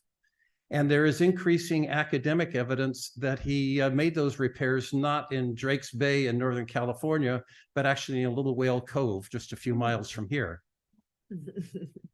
Now, there's wonderful academic evidence supporting that. And we're underway in trying to establish some physical evidence for that as well. But if in fact that can be documented, that Drake wintered in Lincoln County before continuing his journey, what that means is that Lincoln County is in fact the birthplace of the British Empire. Now, let's all acknowledge that that's not as exciting as it perhaps once was, but the fact remains that this may be the first place that Europeans landed on the West Coast. I think perhaps more important historically, this may in fact be the first place that Black men and Black women stepped foot in North America 50 years before Plymouth Rock. And that's not inconsequential either. But if this is the case, well, it happens to be on your property. And I'm hopeful that we can continue to explore this provocative topic and our own shared history and see where that ends up, because I think it's a remarkable potential story and a correction of history as we know it. So I share that with you as long as I've got your attention. And I'm happy to be here with you today. I'm more happy that you're here with all of us today. If you've got any questions, please let me know. Great. Thank you. Thanks for joining us, Annie. Can I ask? You may, Commissioner Berger. Oh, this is good. That is a wonderful story. I've missed you. And you, Commissioner. This is a much better gig. I get much happier audiences than you do. Not to bring it down, okay, but recreational immunity and the issues around immunity concern this agency and public agencies throughout, and have a direct bearing on our operations. And we have discussed them frequently. And I have been the jaded politician who said, been there, done that. It's hard as hell. Let's put up signs and sidelighted. And I was brought to my knees this morning in a brief conversation with Commissioner Hill saying, I'm 30 years old. If we have a problem, we need to work on it, not sidestep it. And she's exactly right. So thank you for working on that. It wasn't in my venue and I didn't do it. But thank you for doing it. And please go back and work harder on it, because I'm wrong. I'm old. I'm jaded. You get tired of working on the same problems over and over again. She's right. We need to get to work. All of you. It concerns us all, and it concerns access to the places we love by the most people who can enjoy them. It's not as fun as your story. And you will understand that it's not an easy issue in the Capitol. I understand it perfectly, and that's why I'm jaded about it, but she's right. Just because it's hard doesn't mean we shouldn't do it. No, because it's hard is the reason we need to do it. So, Exactly. So yeah. thank you. Yeah. Thank you. I'll clap for that. And we've missed you, Commissioner. And I have to say, Representative Gomberg is always willing to take our hard things and try his hardest to push through. And I know that's not always popular with his colleagues, but we appreciate that you're always willing, even to use a priority bill or something to help. So thank you. Well, thank you again. Yeah, thank you so much. Thanks for being making here. time to stop by. Great. Thanks. So, Chris, I just want to check. I know we do have some public comment at a topic that's further down on our agenda, and I just want to see if it's possible to move it up because we have people here, or if you have people expecting to come later. I don't want to, because we had some people. I've got one person online on item 5E, 5 Edward. Yep. And we have several public comment in person here for that as well. Yeah. Yes. Let's move it. Okay. Okay. Okay, great. And is it okay to move it in now or? Yeah. To change it. Yes, I don't yes, know I will do that, but I just want to check.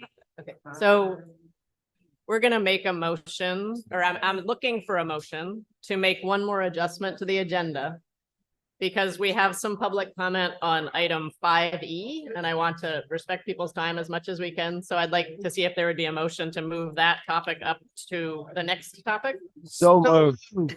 Second. All right, we have a motion and a second. Second. All in favor, say aye. Aye. Any opposed? All right, thank you. So in that case, we will move to the next topic will be 5E, which is Brian Booth State Park Mackenzie River Trust donation. Chair Allen. Lad. Yep. We might need to wait. till Yeah, they're so we're gonna pause for a minute, Lad, just because we have a lot of noise in the room and I just want to make sure that people have a chance to hear what's going on. So just let's pause for a sec. Thank you. And so we're gonna pause for 2 minutes just to allow people to refill their coffee cups, have their conversation. We'll be back in 2 minutes, Lad.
We can. The balance of. Right? Your mics are hot. Yep. Okay. Thank you.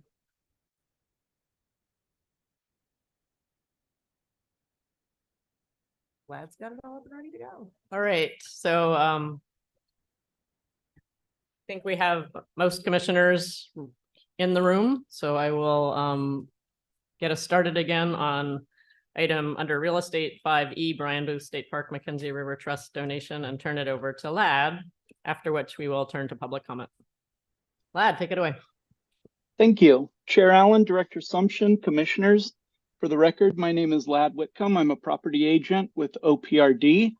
And today I am bringing before you an action item 5E, and it's at Brian Booth State Park, and it involves a donation of land from Mackenzie River Trust. This area, as we discussed in our September session when I brought it to you as an informational item, gives us a few key things that we're missing from this area of Brian Booth. And this is going to help us with the need for proactive management of the land and resources there. It's going to act as a buffer to residential development to the west, and it affords us access to a conifer plantation that was previously inaccessible by vehicle.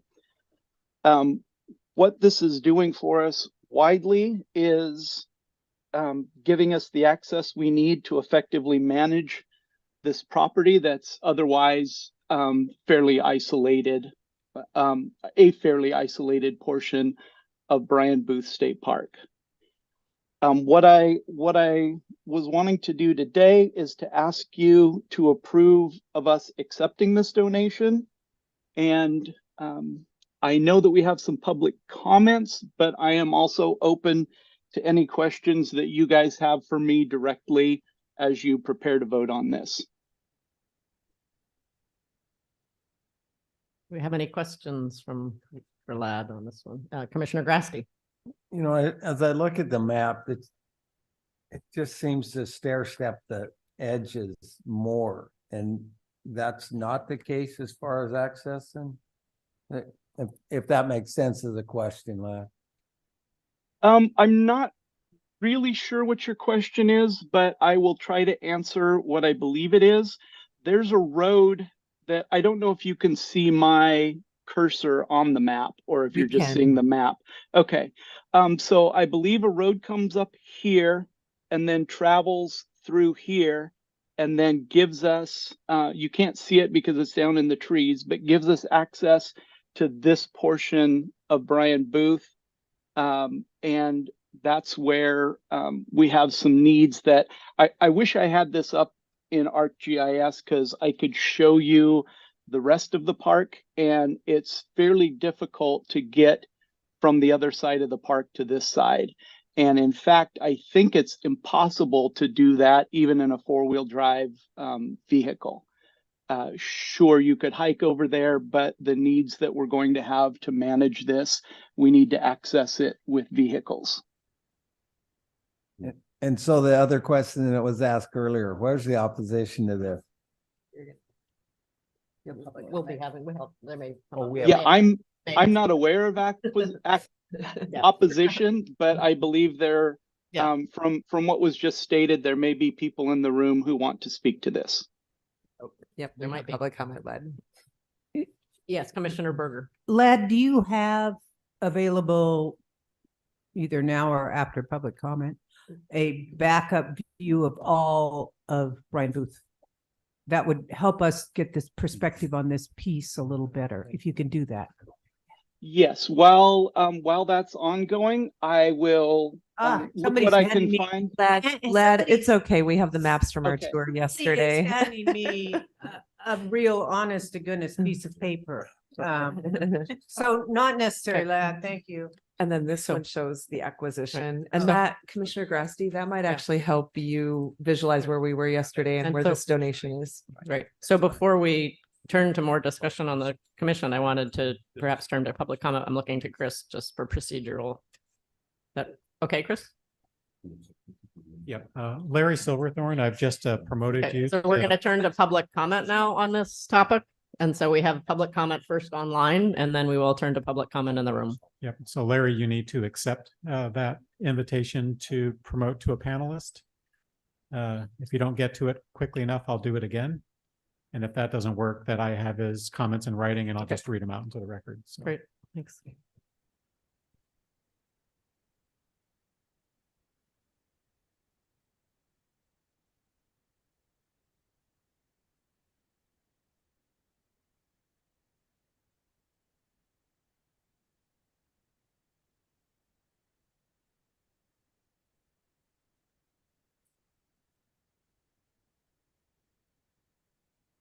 Okay, I don't see Larry coming in, so I'll take the unusual step Okay. with your permission to actually read the comments that he submitted in Yep, writing. thanks. So while Chair Allen, Director Assumption, members of the commission, I'm Chris Alba with the Oregon Parks and Recreation Department.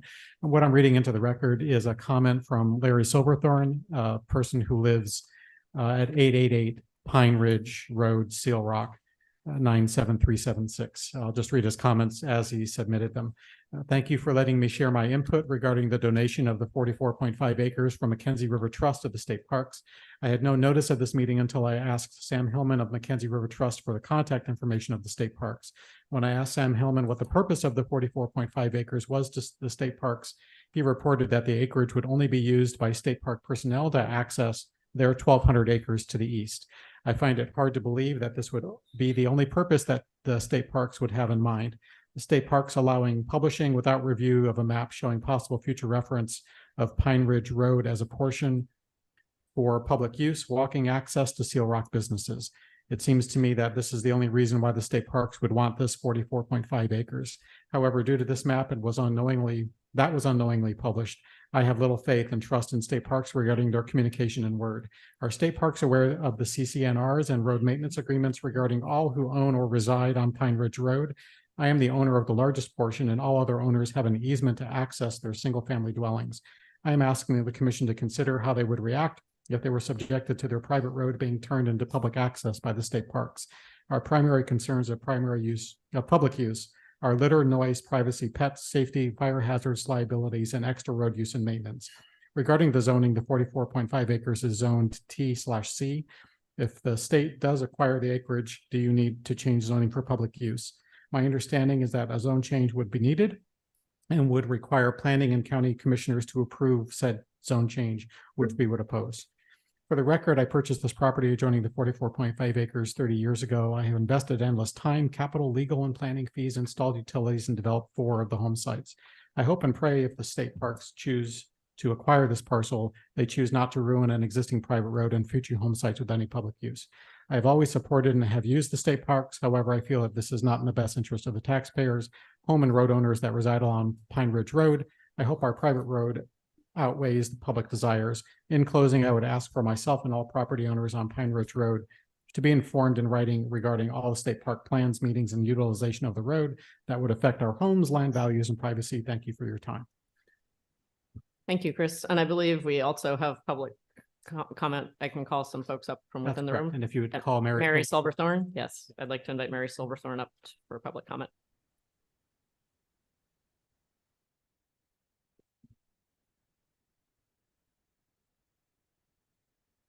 Welcome. Good morning. You can state your name for the record. That would be great. Thanks. I'm Mary Silverthorne, Seal Rock.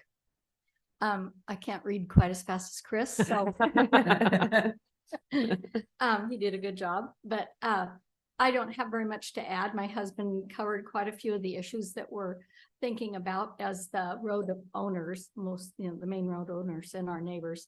But I would request some kind of a written resolution to our concerns that are going to be brought up here, stating that the state parks would respect our privacy and never allow a private road to become a public access road. This would eliminate us having this issue hanging over our head, that it could be a possibility in the future that we see people, dogs, bikes, horses going through our private road, which takes money and time to maintain. And we've put a lot of years into building this property up. to a pristine neighborhood for egress and ingress. So that is one of the questions I would like to have answered and some written confirmation on.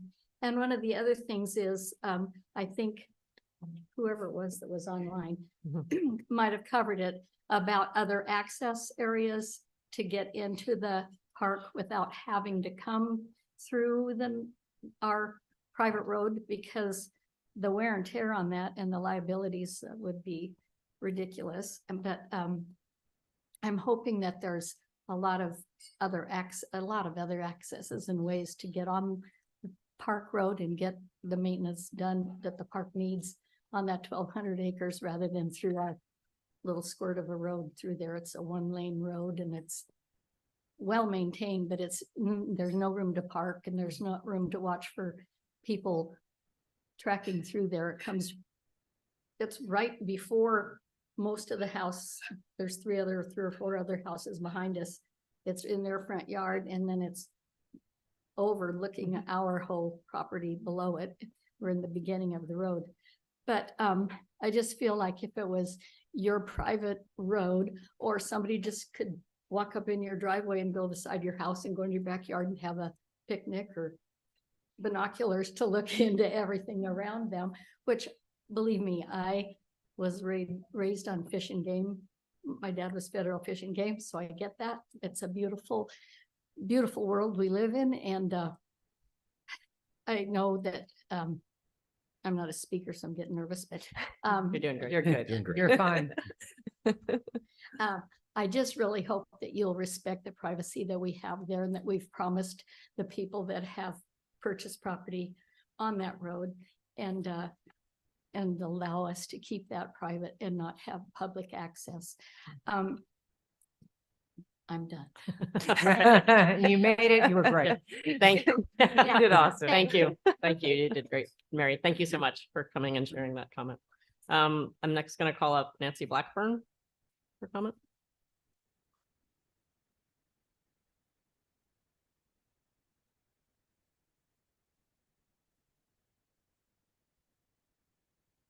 Hi, my name is Nancy Blackburn, and I'm here today on behalf of my family, including my husband, Grover Blackburn, who couldn't be here today because he's out of town working.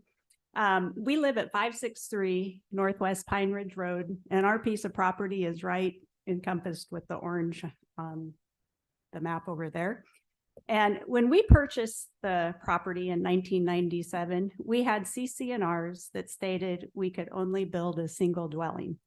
We do not own any piece of the road, but we have ingress and egress to our property.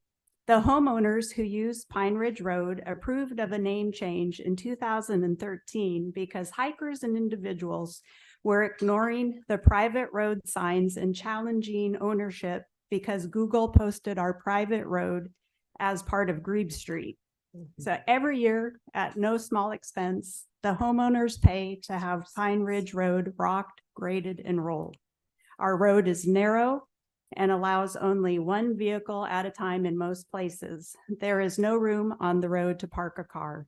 Grover and I have no problem if the state park needs to access the entrance to the north of our driveway, but we vehemently oppose the use of our private road to be open to just anyone.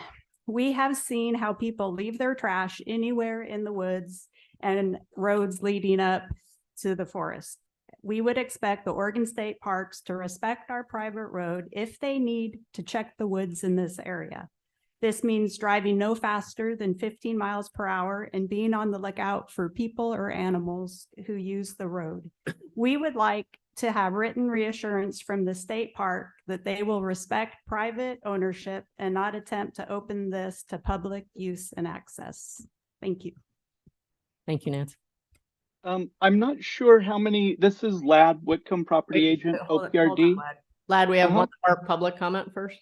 Okay. Is that okay? Yeah, they just are a very common theme, and I didn't know how many people were in the room, and I have answers to everything that's been said so far. Excellent. We will call on you next. I'm just going to finish with public comment. We have one more, and I believe it's Paul Heifel.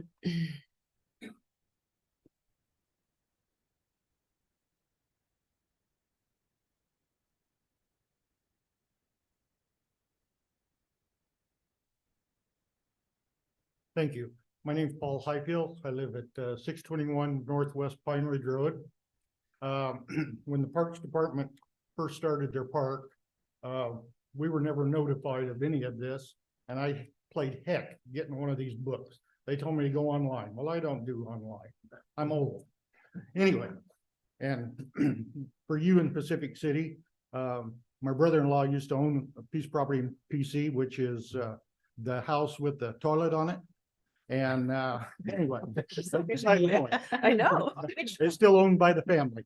And I've seen how that grows. Now, I don't wish to see Seal Rock do the same. I've been on the fire department for 30 years. I've watched people fall off the rocks, die, you name it. So the more people we get down there, the worse it's going to get. I'm opposed on this piece of property because it does access ours. I don't mind if you get it, if the same thing Nancy said, you guys use it for yourselves only, because like she said, it's a small road. I mean, it's real hard to get in and out. The other thing, I mean, you guys have a lot of parks and I love it. My wife and I used to hike Yachats all the time. But I moved here in 54. Used to go to Ona Beach State Park. You look at Ona Beach State Park, it's not taken care of anymore. That was a beautiful place. It was fantastic. You cut down all the old growth trees in there. The trails have gone to heck. I would prefer to maybe use the money somewhere else rather than spend the money on this piece of property myself. We fought against the parks for the simple reason they didn't notify us. If you do take it, I would concur that I would like to be notified of anything that goes on. They originally wanted to put a trail through our road. That's what we fought against. We don't want a trail coming to that road because it's going to be a hazard. Simply. That's basically, I think, yeah,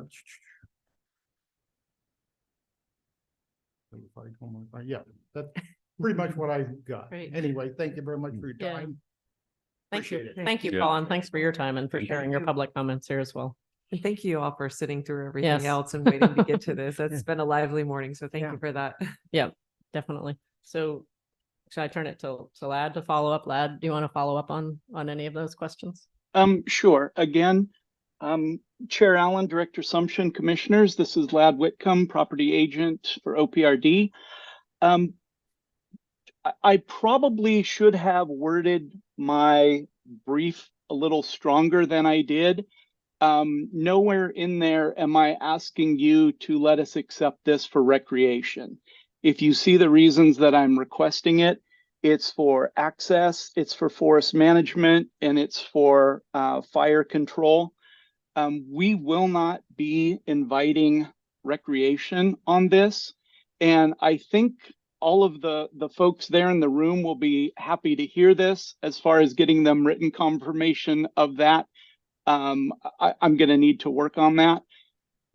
This was Cammie's assignment. Cammie Bunis, previous property agent with OPRD, before it was turned over to me. It was turned over to me just before last commission meeting, and Cammie wrote up the brief and I simply presented it.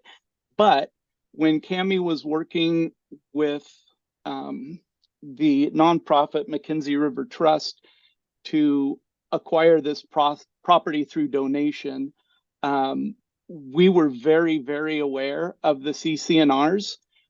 Technically, this property is not a residential property, so some of the wording in the CC&Rs do not apply, but still the easement to access the property is very specific. And unlike most of your other neighbors, you would probably only see traffic from OPRD once, maybe twice a year, when our foresters go in there to manage the little conifer plantation. It's just very difficult to be accessed from anywhere in the park. I'm not sure how well you can see it, but there's a ravine with a creek right over there, and that's all we're using this for. So like I said, there will be almost no OPRD traffic. If there is, it's going to be for management purposes, forest management purposes, and worst case scenario, and we hope this is never the scenario, is if there's a fire in that, and then it would be for fire control also. But then that would be a benefit to all of the neighboring properties as well. We are not going to open this up and invite recreation of any kind. We're not going to advertise it, let people know they can hike in there, because we don't believe that is an acceptable use of the access easement that gets to this property. Great, lad. So I just want to follow up. You said that you may need to work on it, but that you would be able to provide written confirmation of the things that you just said to the landowners. Yes, I'll need to work on drafting a written response that covers their concerns. Thanks. Commissioner Berger. Yeah, thank you, Lad. I think we would expect that kind of reassurance for these neighbors. They have been very accommodating, frankly. I about dropped on the floor when they said it's a private road. What? It's private access? Of course you're concerned. You should be. And I think that we can get to reassurance for you, because this is not our intent, and I think we can do that. I'm also a little disturbed about not getting any notification. And I don't know what we can do about that, because I don't know what notifications have gone on. You're here at the right time in the right place. Thank you for that. But it shouldn't be hard. And so thank you for your indulgence in this. Thank you for coming. And your concerns are heard and respected and legitimate. Thank you, Commissioner Berger. Do we have other comments or questions from one of the Commissioner Blasher?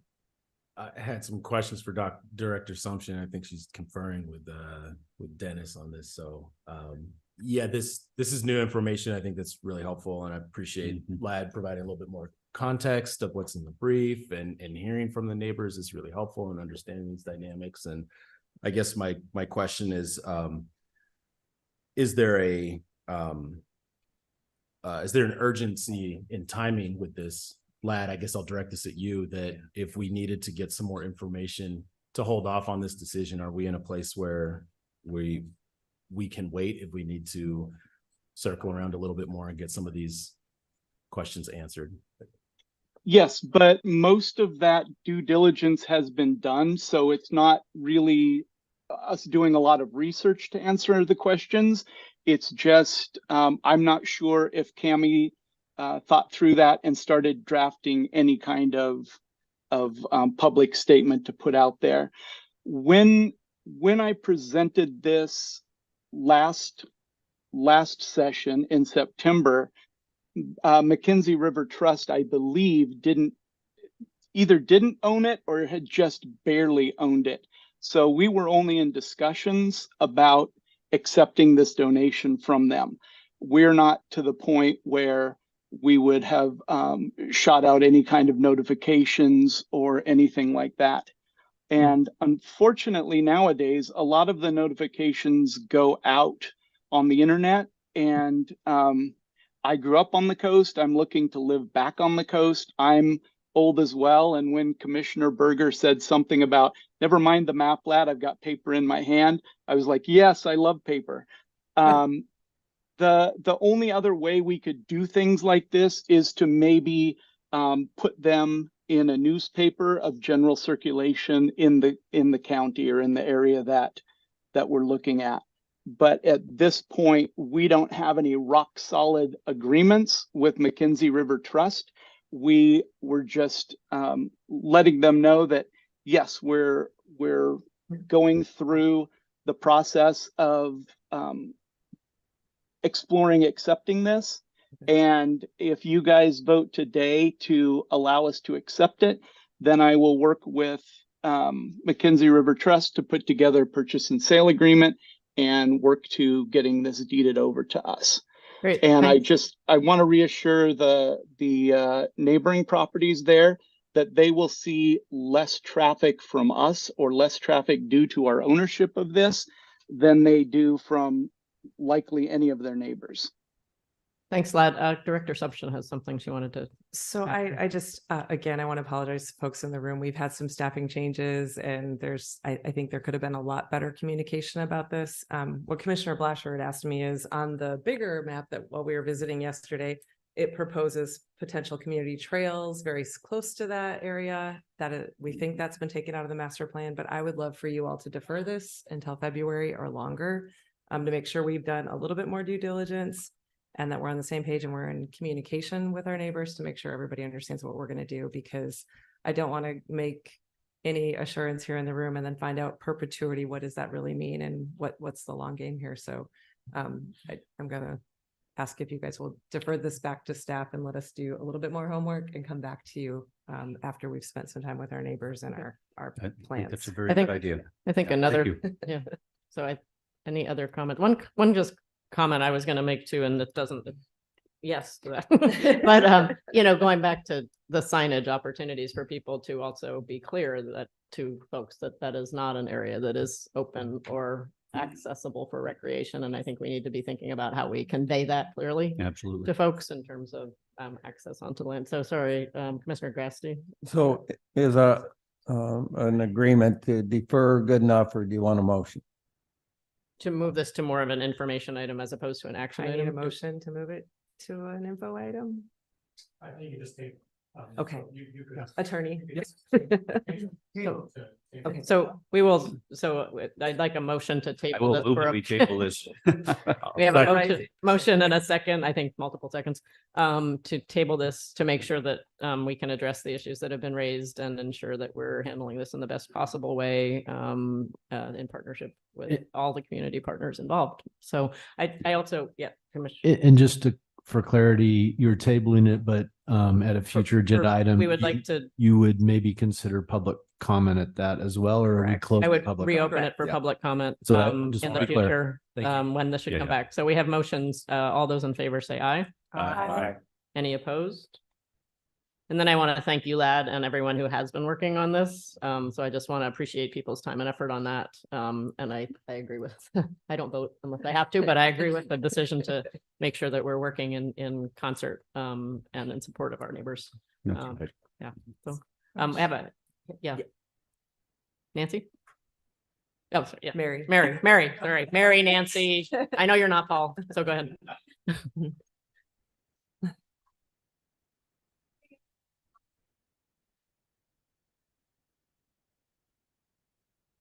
You will. We have We all will- of your information. We'll be we in will keep contact your with you. Yeah. Well Contact before that. information.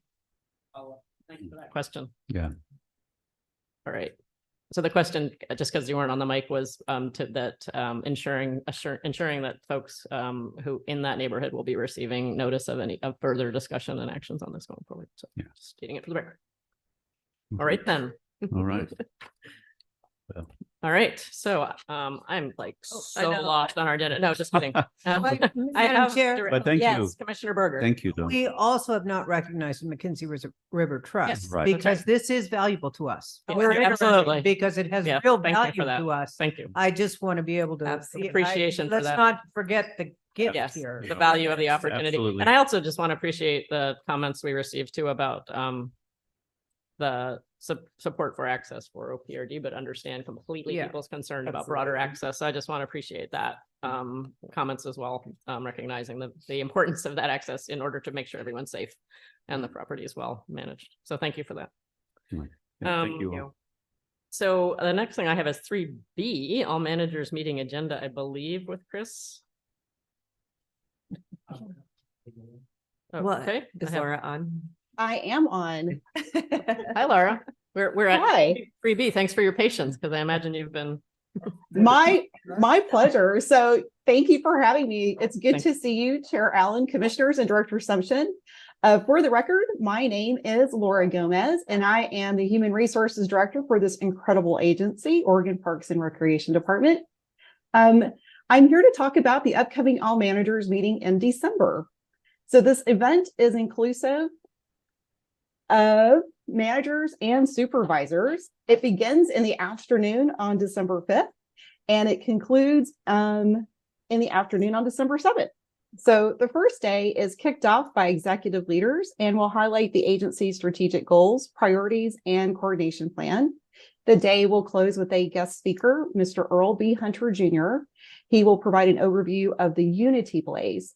And something I took from his website to understand what Unity Blaze is. It is the ultimate goal to invite everyone around the campfire for a community-wide movement to create a genuinely inclusive outdoor space through our combined efforts and equitable actions. And after his presentation, we will wrap up with a lovely on-site dinner for all of our attendees. Then the next day starts promptly at 8 o'clock. It is a full day agenda. And some of the topics that we'll cover will include policy updates, rule changes and legislative concept, remote work and succession planning and readiness, accessibility design standard, change fatigue and maximizing time, equity and engagement, IT strategies, and an interpretation Q&A. Then the day concludes with a tabletop exercise on the COOP, and the COOP is an acronym for the Continuity of Operations Plan. Then the third day, the last day, we'll actually pick up where we left off with the tabletop exercise and follow up on the COOP plan. Then it leads into the outdoor recreation solution, the OPRIS modernization, Go Bonds and Projects, and the Heritage SHPO presentation. Then we will end this day at midday with another speaker, and our guest speaker will be from Oregon State Police. This person will highlight our partnership and provide an informal Q&A during a brown bag lunch session on how to continue that partnership, and then also let us engage with some questions from our side from the parks team as well.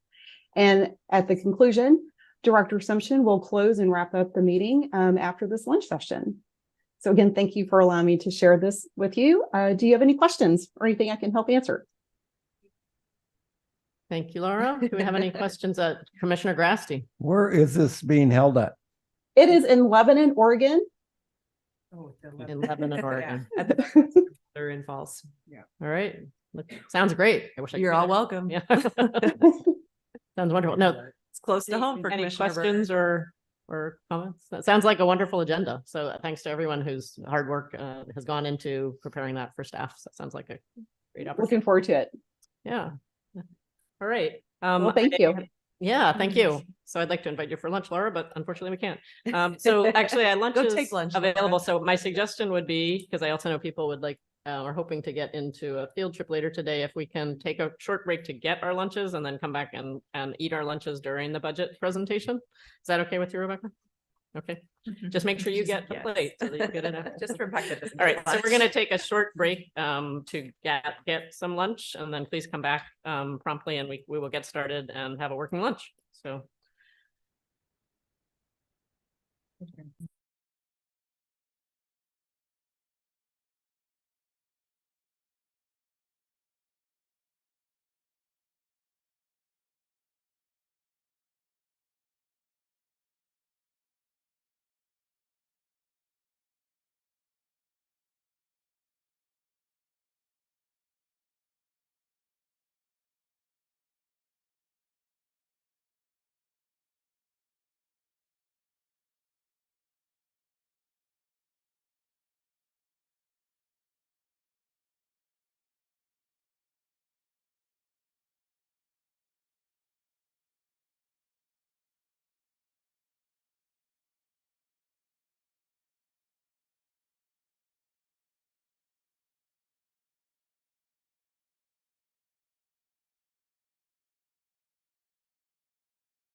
Okay, thanks. So we'll turn it on to 4A, budget to 2023-2025 budget update. Thank you, Chair Allen, Director Assumption, and members of the commission. For the record, my name is Rebecca Jasso, and I'm the Financial Services Director with Oregon Parks and Recreation Department. I'm here to talk to you today about item 4A, and I promise it'll be really quick. So at the last meeting, I had talked with and shared with you the expenditure side of the 23-25 budget and what has been approved. Mentioned that I would come to you with the revenue side of things this time around. So this is the information that you have in front of you. The lottery, the December lottery forecast was actually just released this morning. Hopefully I'll have information on that soon, but it will come at the next commission meeting. And along with that information, because it'll be after December 31st. So the 21-23 biennium officially closes on December 31st. And at that point, my accounting team can actually pull actual cash balances. And so we will be working with the budget unit to align the actual ending cash balances to update our beginning cash balances so that we have a better idea of what we've got going forward for 23-25. So the information that you have before you here shows our beginning balances, which is a total of 156,183,014, and that includes local government grant. With the changes that happened in the legislative session and with the policy package, we did actually do a beginning balance adjustment to local government grants to cover for that look back in the last biennium in order to be able to cover those expenses. And then there's also, it shows here a list of our revenues that we have going into the budget, and then where we believe our ending balances will be. So local government grants is a big one. It ended up with about $43 million in expenditures for special payments on grants. We'll actually end up at this point, it looks like, with an ending balance of 16 million in that program area. My guess is it will probably actually be more of an ending balance because they're not going to be able to award all of the grants or expend all of the money. That leaves us with a $98 million kind of undedicated ending cash balance. And we have some reserves that are in that ending balance. We've put in a reserve in here of $10.5 million for the COLAs. That's the 6.5% that is on December 1st. Of this year, and then the 6.55% that is in January of 2024. This might be a little bit low than what the actuals are. We sent this information to Department of Administrative Services and to Legislative Fiscal Office. DAS is the one who does the calculation on what we'll receive for the salary pot. So we've sent them, said, here's our rough estimate. And we'll see what we end up with in the February session. And looking back when we were doing this calculation, I looked back to see historically, Tanya usually withheld about, between $7 and $9 million, depending on what the COLAs were. When I looked at the beginning of last biennium, she had $7 million withheld. We actually received $4 million during the legislative process. COLAs were significantly lower. So I'm hoping they're taking that into account when they're running the reports and determining what limitation we'll receive in that salary package. We don't receive cash because we're other funded. We have to be able to cover it in our cash balance, which is why we're withholding the 10.5 million. This also includes a 3-month reserve, a cash balance reserve. So that if COVID happens again or something else happens that shuts us down, we have some cash there to cover it. The ODOT ATV forecast was higher than what we had forecasted This has been throughout the whole budget. It was in there for agency request, and we've maintained that in there. We have a reserve for some parity issues, for some salary classifications that we need to look at. So there's a reserve there. And then the dedicated for the specific purposes, 12 million is for the community opportunity grants, OPMA, ATV, and the trust and dedicated funds. Any questions on cash balances or? Madam Chair. Yeah, sorry, Commissioner Yes. Berger. No. Did I hear you say there was a COLA adjustment that in this biennium in December? Is separate? Yeah, in this, for this biennium. Yes. And another one in December or in January? Yes. Is that all covered in this, in our current budget? No. That will be, we will receive the limitation for that at the February session. Okay, and then, so this is for the next biennium, this. No, this No, is it's for for this this one. biennium. So we only receive limitation from that salary package. So we have to have the cash to be able to fund. Is this enough?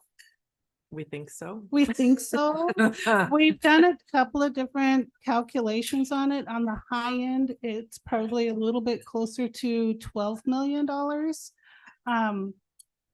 One of the things to keep in mind when we did the calculation, and Courtney Zerezoff is my new lead budget accountant, and she's been with us for a couple of months now and is so awesome. But she actually went through by position, by month, determined when their step was going to be, looked at our seasonal employees, calculated for the step for when they come back from season. So we've gone through and we've done a really thorough analysis on it, and we feel really comfortable with this. One of the things to keep in mind, though, is when the budget was built, there were probably staff that were here that were at step 10 that have left. And we have filled those positions, and the new people have come in at step 6 or steps 4, right? So we have some savings in our personal services for some of those cases. I don't want to belabor this, and I am very reassured that somebody has actually looked at these numbers. That she's awesome. You're right, because that's tedious, awful work. But it's going to make the difference by, and not that I mind our staff getting COLAs. Don't get me wrong. Budgeting is tricky, and this is the big number that's going to be, that's always a difficult. So thank you to her for the work, and thank you for giving it your best guess, and we'll get through it. Yeah. There is also Commissioner Chair and Commissioner Berger. There's the one-time COLA of $1,500. We didn't include that in this calculation. That will be another request that DAS will take. That has already been paid. So that is one that they'll be able to run reports, and they'll be able to see what was actually paid out. And so we'll receive additional limitation for that. We've already paid it, so it's already been, it's not something we need to keep in reserve. Thank you. Any other questions on this aspect?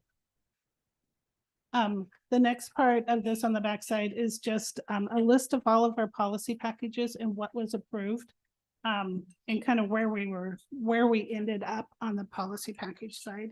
So package 103, that increase for local government grants, you see that 0. That was actually moved into package 801 and was part of the LFO analyst adjustment. And that's what that $12 million was in there. So there was a decrease from the September lottery forecast, and then an increase on the expenditure side. So this is just the net of those two. Package 111 to implement ATV safety program improvements was not approved, and so that one is zeroed out. Package 116, the acquisition budget was also not approved, and this is the one item that Lisa and Stephanie and I met with DAS and Legislative Fiscal Office on to determine when the best time would be to take this to either February session or an emergency board. And then package 810 is the statewide adjustment. So this is the reduction that hit the director's office. And so DAS will take this as a package request to the February session to get that cleaned up in our budget. And at that time, we will be doing a reallocation of the budget and making the director's budget whole, and then putting the reductions in the appropriate areas of the budget. And then there was one revenue bill that we had that was an adjustment to lottery, and it was an increase of 3.8 million. And this also included the changes to the debt service, the non-measure 76 debt service. So I'm open to questions if you have any questions or comments. Thank you, Rebecca. Thanks for reviewing it. Just huge kudos to Rebecca and her staff, because this has not been an easy assignment. And although we've held a reserve always for COLAs and step increases, this was the most significant one. And it's also the same time that we extended our seasons for a seasonal. I mean, there was a lot of complexity and also being new to the budget side. So just thank you for your endurance. Thanks for the way you presented it as Much well. I think it's cleaner, really helpful the way you presented it. I found it much easier to like, okay, this is policy packet stuff. This is, yeah, no, I mean, it really, so kudos on that. Yeah. That's hard to figure out how to translate this kind of stuff so that people like me can understand it. All right. Any other questions from folks? No, Go get some thanks lunch. a lot. Yeah, thanks, Rebecca. Thank you. Any public comment? Just kidding. No more. I'm sure it's more joke. So funny. All right, I think we're back on 5. A, real estate, Haystack Hill State Scenic Viewpoint proposed donation with Kara. Yes, I'm going to attempt to share my screen here.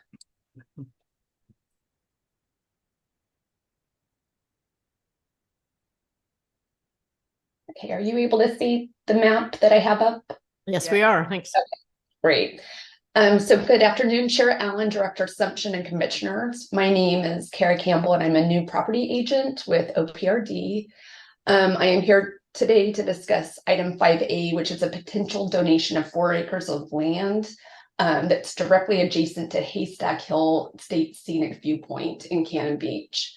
This is an informational item only. No action is being requested at this time.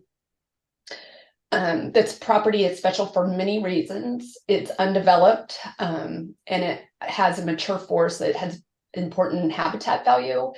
That the property owners have indicated it's been a refuge for a variety of wildlife like eagles, elk, and an occasional cougar. It also offers outstanding scenic value. As you can see in the map, it overlooks Haystack Rock. And it also offers a panoramic view from Tillamook Head to Sulphur Point. It also offers recreational opportunities such as hiking, walking, and wildlife viewing. What's a little bit harder to see in this map, but directly north of this parcel are residences and also to the west. And so by the addition of this land, it would create more of a buffer from further development in this area. And it would also consolidate management since it's adjacent to our existing parkland. So this land has been owned by the same family for 50 years, and they're deeply committed to seeing it preserved for public park. They have been approached by several community members with pledges of donation, and they believe that they can raise the purchase price amount, and at which point the property would then be donated to the OPRD. And just as a matter of note, the deed that would be used to convey the property would have a clause that would require that it's always used for park purposes. And so I'm open to any questions that any of you may have. Great, thanks, Kara. Yeah. Any questions or comments from Commission? Chair. Commissioner Grasty.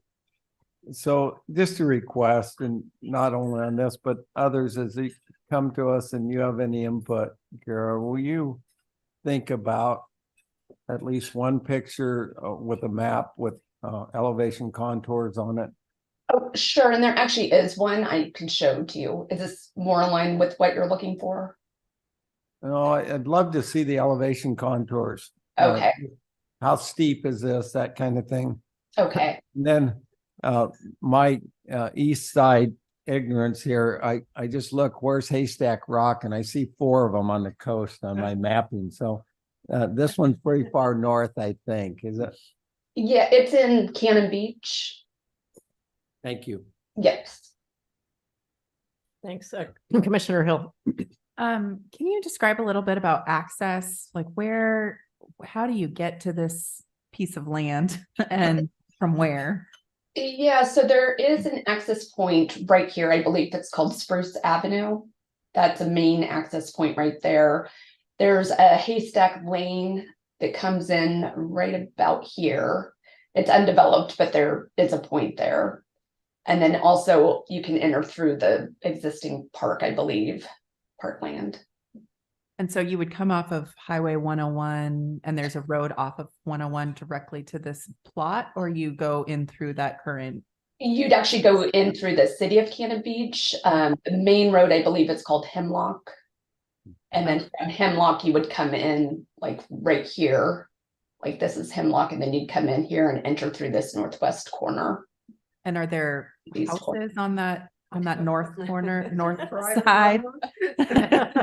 Yeah, so right here are a few residences right in here. And I can provide more information about the access offline if that would be helpful to the commissioners. I would find it helpful just to see a delineation of roads, what's public, and then also any discussions with homeowners on that north side of interest. Sure. I can provide that. Thank you so much. AAG Ships. Just curious, what is the property zoned? Unfortunately, I do not have that information right in front of me, but I can find out for you. Oh, thank you. Yes. Any other questions or input comments at this point from? No, doesn't look like it. I think that other information will be helpful if we get, if the commission, not we, if the commission has this brought back to them. Well, yeah. So I think that's super helpful to have a sense of that interaction with neighbors and stuff like that, and what access looks like. Yep, you bet. Great. All right. Thanks so much, Kara. Okay, thank you. Bye-bye. Yeah. And I think we're now on to 5C. As I said, my alphabet and my math are like really today. 5C, Ontario, SRS easement to City of Ontario with Alice. Good afternoon, Commission. Excuse me. Good afternoon, Chair Allen, Director Sumption, Commissioners. See if I can share my screen with you now. And I'm learning the technology here, so forgive me.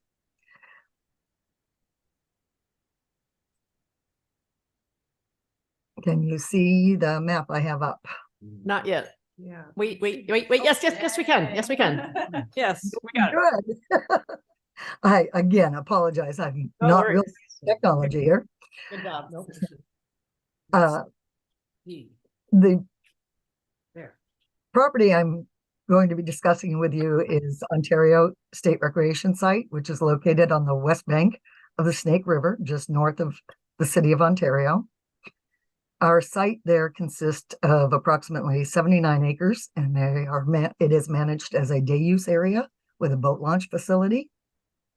The northernmost 1 acre, and I'll pull up my other map that I have open here.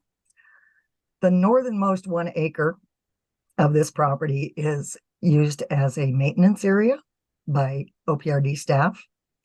And for safety reasons, this area is fenced off and not open to public access. Within the maintenance area, there is a underground pipeline that serves the City of Ontario's wastewater treatment plant. Installation of that line occurred in the early 1990s. Neither OPRD nor the city are able to locate a permit or an easement that allowed for that installation of that line, of that segment through our land. And the city has made some recent improvements to their line and their outfall that were needed under a land use agreement. We cooperated to make sure they could do what was needed to be done. Staff are recommending that at this time we grant the city an easement for this pipeline. This easement would have a negligible impact on OPRD, and it removes any cloud from our title should this come up again. There would be no question that they have the proper documents for their facilities being there. And so our request today is that you approve this conveyance of an easement to the city of Ontario for this existing underground pipeline. Great. Thank you, Alice. Any questions or Commissioner Dorr? Hi, Alice. This is Doug Dorr. Good to hear your voice out there. Outfall pipe, does that mean treated wastewater is going through that pipe? That I couldn't tell you if it's treated wastewater. I believe that's the case. They worked closely with DSL to get all their permitting and such needed for this improvement that they had to do to it recently. Right. Now, all permitting is in order except the easement on OPRD lands or the utility access. Yes, what they discovered in their files is that they had an easement from the 90s for this area out here. It did not describe the area across our land. Right. All right. And that we're asking to clarify, that we be allowed to clarify here and make of record. Great. Thanks, Alice. Other questions? Commissioner Grasty. And thanks for your work on this. And this is a guess on my part, but I bet that is not the outlet for the sewer lagoons, knowing where they are, knowing that they flow into the Malheur River. Yes. So my hunch is that's rainwater, or stormwater drain, but I don't know that to be the case for sure, but that'd be a guess. Yeah. But I'll make a motion to approve conveyance of an easement to the city of Ontario for the existing underground pipeline at Ontario State Recreation Site and authorize OPRD director to sign the necessary instruments. All right. Thank you. We have a motion. Do we have a second? I'll second it. We have a second. All right. Any further discussion? All those in favor say aye. Aye. Any opposed? All right, then. Thank you. Thank you, Thanks, Commissioner. Alice. Appreciate it. All right. I think we are on to 5D McVeigh Rock SRS with Chris.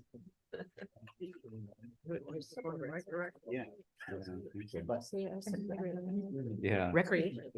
It's not entirely relevant, but Yeah, Alice, would you stop sharing there, please? I'm trying to. You can start swearing. We won't mute your mic or anything. Yeah, and I can force it if you're having a problem.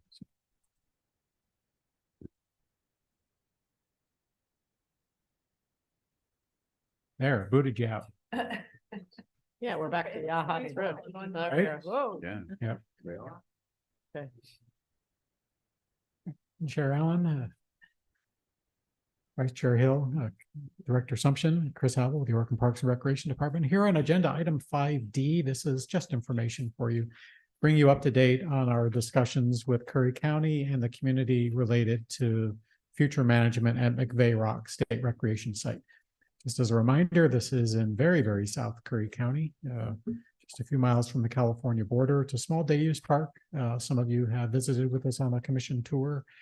We are having a discussion with Curry County at their request to look at options for leasing the property or entering into some other cooperative management agreement with them.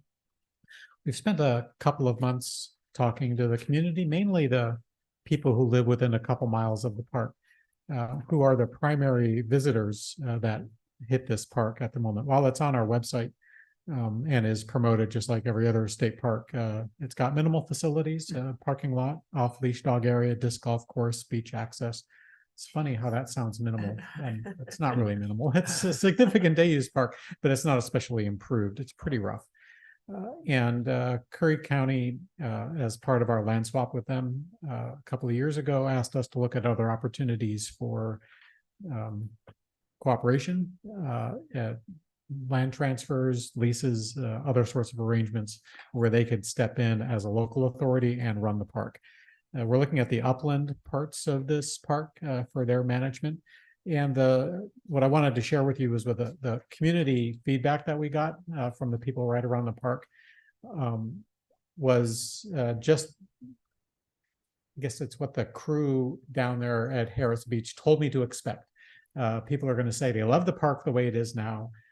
Yeah, there could be some improvements, more mowing, better management of the off-leash area, maybe a few more disc golf holes, although we didn't hear that as much, in improving the beach access. We didn't hear that as much, but not the sorts of things that maybe the county was more interested in, because their park system is self-funded. They don't get any tax money for their system either. They were interested in improving it for group day use. Putting in some sort of covered area for groups to rent, and possibly tent camping of some sort to relieve some of the tent camping pressure and to surface the people who love biking up and down 101, especially in the summer. We heard from the community that there were a couple of people who were like, yeah, I could see well-managed camping. Nobody else really believed that camping could be well-managed there, because once you start offering those kinds of services, you then have additional enforcement issues. You have people who are looking for shelter, who are not interested in recreational camping, but sort of survival camping. And there were concerns in the community about that. We in the county have gone over the results of those meetings and the survey that we did online with the neighbors. And I'm working on a final report now. But our conversation with the county is, so we understand the community's concerns, and there may be opportunities for us to continue having these discussions, but they're not going to be through the relatively lightweight process that we just went through, which was us just saying, we don't have specific plans, got a couple of general ideas. What do you think? Boom, 100 responses and a meeting with 30 people in a room. Yeah, it was great. You know, you had a crowd here. We had about that same crowd down at a little meeting room down in Brookings. So I think there is room here for us to talk, but it needs to be handled in a deeper, more sort of expanded engagement way. Early on in this process, our director on the coast, Dennis Comfort, was really pushing for a comprehensive outdoor recreation plan of some sort for the county, looking across county, federal, and state jurisdictions, look at all the properties, have deeper conversations with the people in the county and outside the county who, you know, are an important part of the public that we serve, and talk to everybody all at once, drilling down on details. That is probably going to be the next step here if we want to continue talking with the county. We've got good information from locals, limited in scope, but very specific and very detailed. We need to have a bigger conversation. That's going to take a little more time, and like I said, I'm working through how to describe that. I'll share the report with you, probably in the report section of a future meeting. But there's no action for you either here, or I'm not imagining any like in the near future. But they may come to the point if an idea survives that leads to like offering up something like a lease, that we'd be back in front of you for that. Otherwise, we're just going to keep working with the community, talk to our planning staff about getting something on the calendar for a deeper look, and start exploring those ideas in a more methodical way. That's what I've got for you today. Thanks, Chris. I had questions along the way, and then you just answered most of them. So, I have other. So, Commissioner Doerr. Chris, am I correct in understanding that you are the lead on this public outreach process in the community, or are you reporting on work that's largely being spearheaded by other people? So I do the typey parts, and then I work with the crew there to get things posted and to talk with them about sort of how things are going. They've really been my eyes and ears on the ground. So, I yeah. appreciate your work on the typey parts. Yep. But anyway, I really appreciate though the meticulous and thoughtful response to this. I obviously there are potential sensitivities and the care that's being put into this is really worth the effort. So thanks to all I involved staff. appreciate that. I'll pass that along to Yeah. the crew as well. We did reach out to tribes who have a historic interest in the Right. area. Heard back from one of them and keeping them informed as we go along. Yeah, very good. Very good. Thank you. Great. Any other questions, comments, input, feedback? Okay. Thank you, Chris. Sure. I believe we're on to 6 community engagement with the ATV committee member reappointment. Michelle. Oh, Stephanie. I was going to say, wait, no, Stephanie.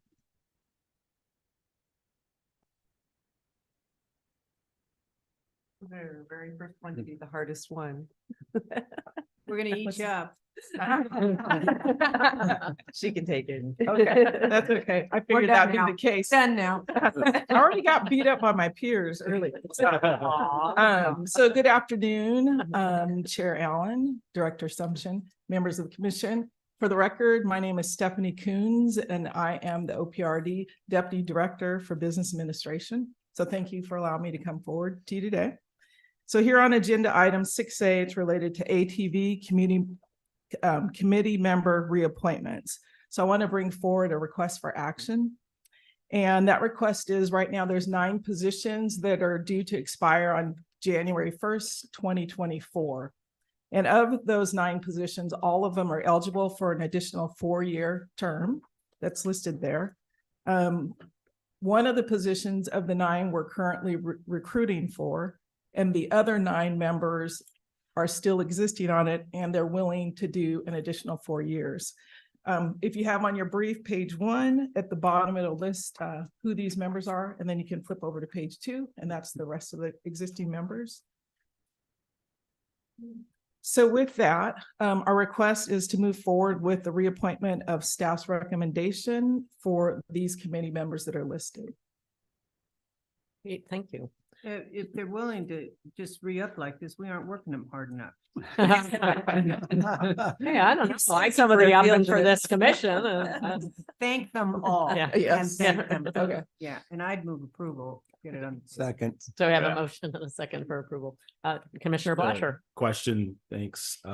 Stephanie, I was curious, are there folks who've been wanting to be on this committee and that these 8 folks or 9 folks, while they've probably done a really great job, that there's somebody else that would like to serve in this role and have that opportunity? And I know we're looking at committees and the commission and boards and different ways to be representative of all the different, diversity around the state. So I'm just wondering if this are we unintentionally missing an opportunity to bring in more folks at this juncture? It's a good question, It's a Commissioner. really good Blasher. question. Director Sumption. Nice. Man, we've You're gonna trained do well here. Yeah. You're doing very well here. We've trained her well. I would say for this committee and these appointments, we're where we need to be. We'll continue to work on where we need to be with other folks, but I think that the opportunities that are there are probably the best ones that we have in front of us right now. It's a work in progress. Always. Yeah. No, I appreciate ATV it. is a much more unique one because there has to be the use and the so yes, I highly anticipate when somebody terms off that after getting you out on these, that you are going to sit on this committee next. I'm taking a break from I can't spend more time with my kids and my Besides, fine. No, I appreciate it. And I guess just, I guess this might be one of my last meetings. I think just moving forward as we're looking at these committee appointments, and I know I had a great conversation wearing a different hat with Katie and Chris Havel and some others of just where are we making sure that we're looking at these different committee and opportunities to be representative, and how are we sort of acknowledging that in some of these briefs, if we are where we want to be or where we can be. And I know it's so much more complex than that, but just making sure that we're as a commission just supporting staff in getting better all the time in the state. So but I definitely am supportive of these folks. and I will tell you, we are not where we need to be. I mean, we've been having these conversations for a long time, and we'll continue to try to figure out how we can improve and be better. And just having a dialogue with the two of you about things we did a decade ago for the fair board, and it's like, oh, that was really dumb. So there's always that room. Wait a for- minute. It was, I did it. So that legislation. I did it. I didn't even realize the implications later by restricting, who can be on and why they need to be there. But at this particular juncture, I think we're good, but point very validly taken. Important Like they point. say, we reserve the right to get smarter and better. I hope. No, great point. Thank you, Commissioner Fulcher. So we have a motion and a second. Do we have any other discussion? All right, all in favor, say aye. Aye. Any opposed? There you go. Thank you. That's your committee. Thanks Good a lot, job. Stephanie. Yeah. All right, we are on to 7, Heritage Division updates with Chrissy.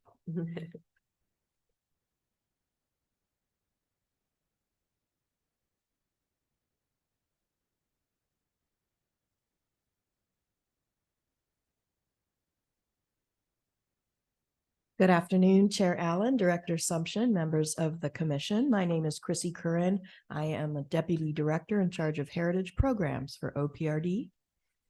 I have in front of you an information brief, and I won't read it to you. It's our general updates, but I will call out a couple of things like I normally do. Our Oregon Main Street Conference, we had a great turnout in Independence, and Independence welcomed us with open arms. That town, if you haven't spent much time there, it's really going through a terrific renaissance, largely fueled by restoration and preservation projects in their main downtown area. But I did want to just point out, in addition to thanking individual staff members of my division, that information services and financial services played a huge role in our being able to put on the Heritage Conference. And this happens, we do this conference every other year. And on those off years, we have a Main Street Conference, and it's the same. It's just a great example of how we work together at headquarters to make these things happen. We could not do it without our division relationships. And so thank you guys again. And just to point out as well, the Heritage Division is sort of unique in headquarters in that we have 4 commissions / committees. So it's a lot of work and a lot of engagement and a lot of management of those commissions.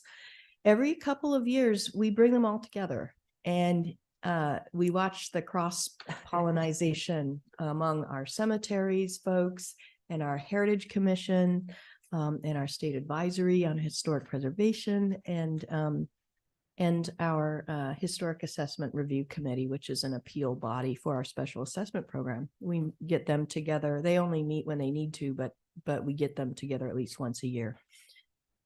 So that is always very rewarding. More so for them than us in a way too. And one other thing that we are doing, Heritage Division, we like to put forward, initiate a project of our own whenever we can through the National Register program.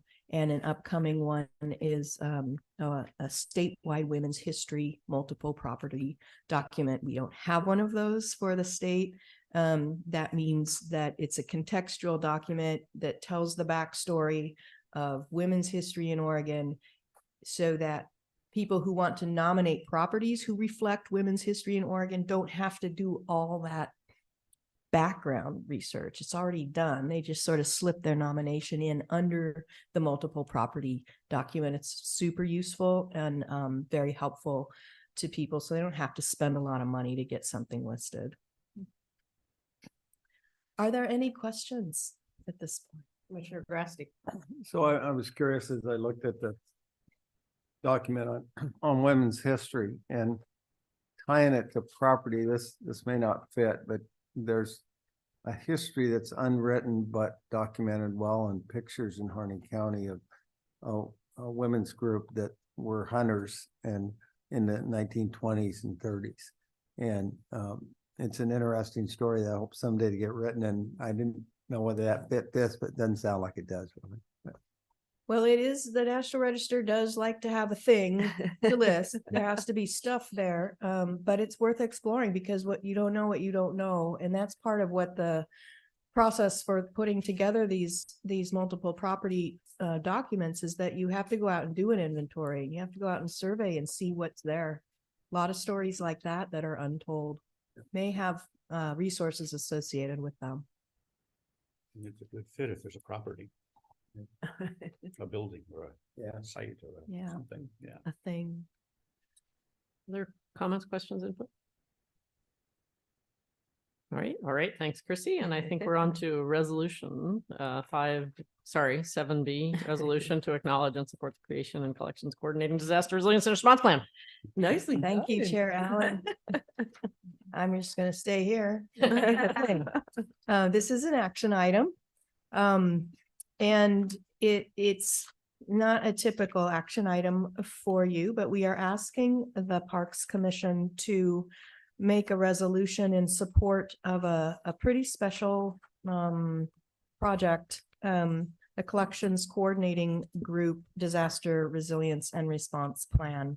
This was the plan, which is, you'll find a draft resolution here, an example of also the resolution that the Oregon Heritage Commission made around this project, and then the actual coordinating plan attached to your brief. And I will just say that the 2020 wildfires, the following year ice storm, COVID, in the closures and the drama that was caused by that, really sort of it brought emergency management and disaster preparedness to the forefront at a statewide level through Oregon Emergency Management.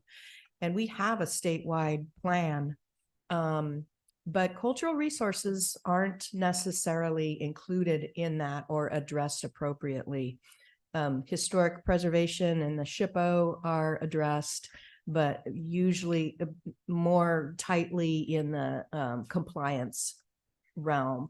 So we're not just talking about preserving historic resources in a disaster scenario. We're also talking about preserving archival collections and photograph collections and all the things that communities treasure. And we also realized in helping our organizations work through these disasters, the incredible importance of these kinds of resources in the recovery of a community. So they have lost everything, but their historical society is still standing and their history is still there and their things and their stuff and their the records and their history helps them sort of rebuild and re-anchor. And that's something we didn't expect. It just sort of, we started hearing stories through the communities like Phoenix and Talon and all the places that were in Detroit impacted by the fires. So we got together, Oregon Heritage Commission and the State Library and State Archives are required to work together, and their resources in particular were not addressed in the state plan. So this is why the resolution came to be, and this is why we're asking for a thumbs up from the commission so we can move forward with Oregon Emergency Management in putting together a cultural resources management plan for disaster preparedness to integrate with the state plan. And I'd be happy to answer any questions. So just to clarify, there's a draft resolution, and so we're being asked to approve that or to approve the development of, formalization. You're being asked to approve, to make that draft your resolution today.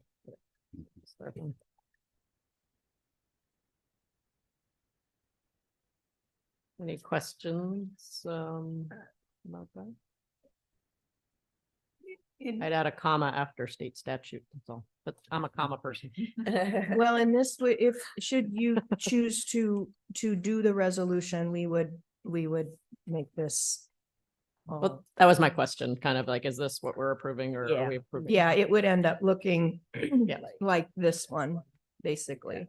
So it's a whereas. Mhm. sort of thing. Okay, well, that was a little bit of what I was clarifying. Are we approving something? Well, Or actually- approving the development of something. It wouldn't look exactly like this, whereas one, it would be simpler. It would simply have this language. It would just look a little nicer. What did you just hold up?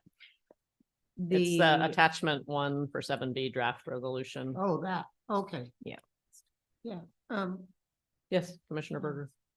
Chrissy, this is almost like a well, duh.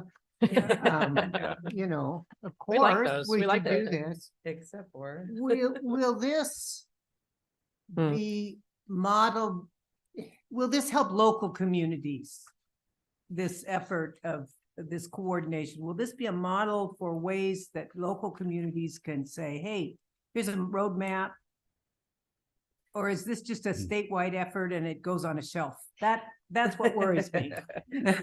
Commissioner Berger, it is driven by local governments, essentially. So the plan that the resolution addresses is it sort of walks you step by step through the goals and strategies, and they are all anchored with documents and workbooks and models of resilience planning that have already been developed by our team in the past, and also efforts by archives and library that have already been developed. So these are known strategies that you can hand to the local government and say, you probably ought to put this on your table because a fire could happen in your community or a flood or a Yes. storm or okay, that is, if that's, boy, am I all over this.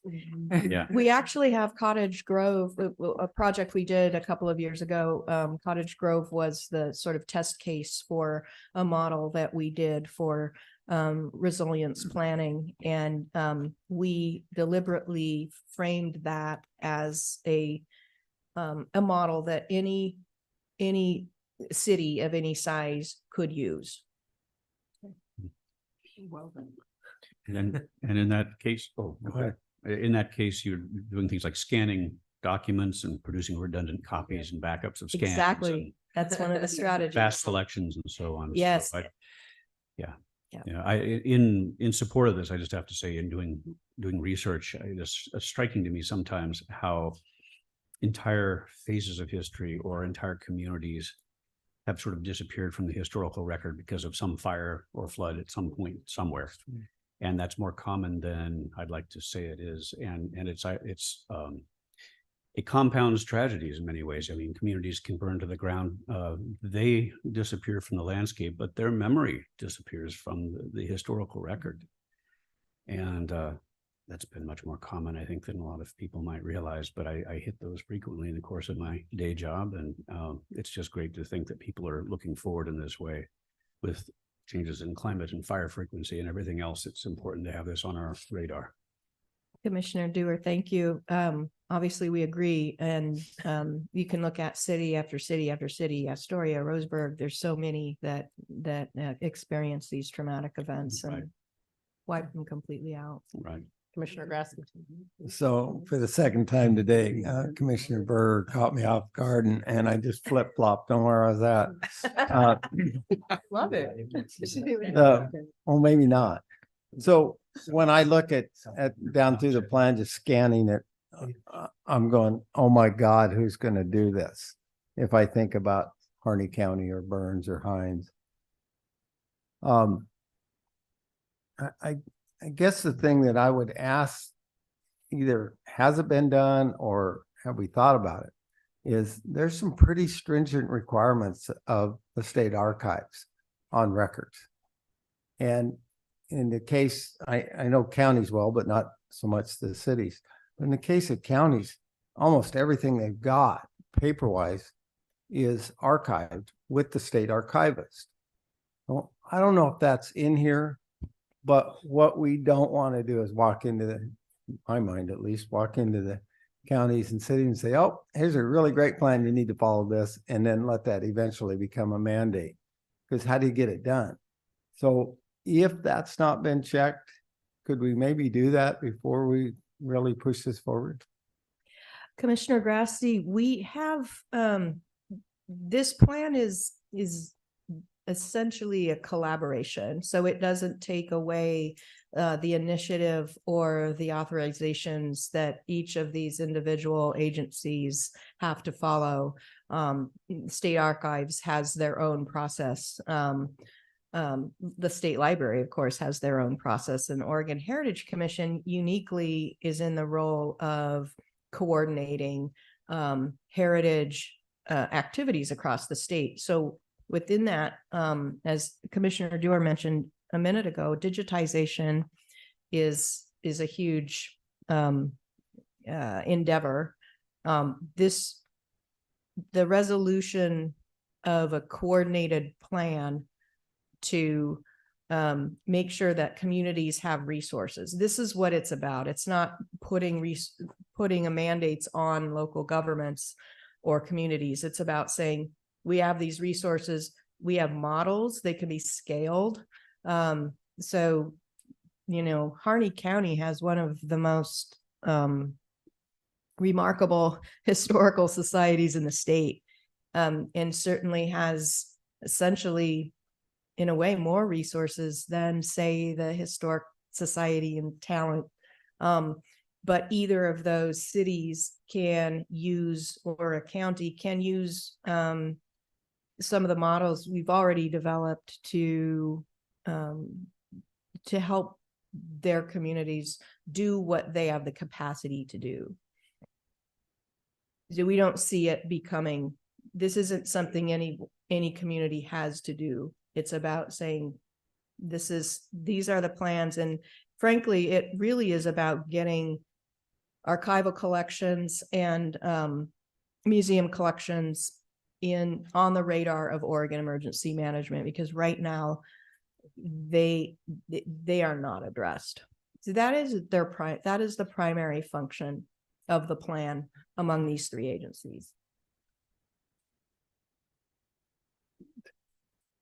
So what I'm struggling with here, and all of that I understand, it makes sense. I just want to proceed cautiously, but I think about a time when Senator Gene Timms got a state archive, electronic digitized one, set to be in Harney County and up on the hill and above Burns, and state agencies didn't like it being out there, so they eventually won the fight, and that digital storage is now within the floodplain in the middle of Salem. So I go, wow, what are we doing, and how are we doing it carefully? But I'm sure this is all getting thought through, but I just offer caution that we don't let the cities even think there's a mandate that they don't have the people or the money to do. Commissioner Grassi, your point is well taken. Great, thank you. Important, thoughtful input here. So I guess we're looking for a motion to approve moving forward with this general text and intention of the statute as provided in attachment 1. On behalf of the commission, so do we have I so move. do we have a second? I'll second. We have a second. All right. Any further discussion?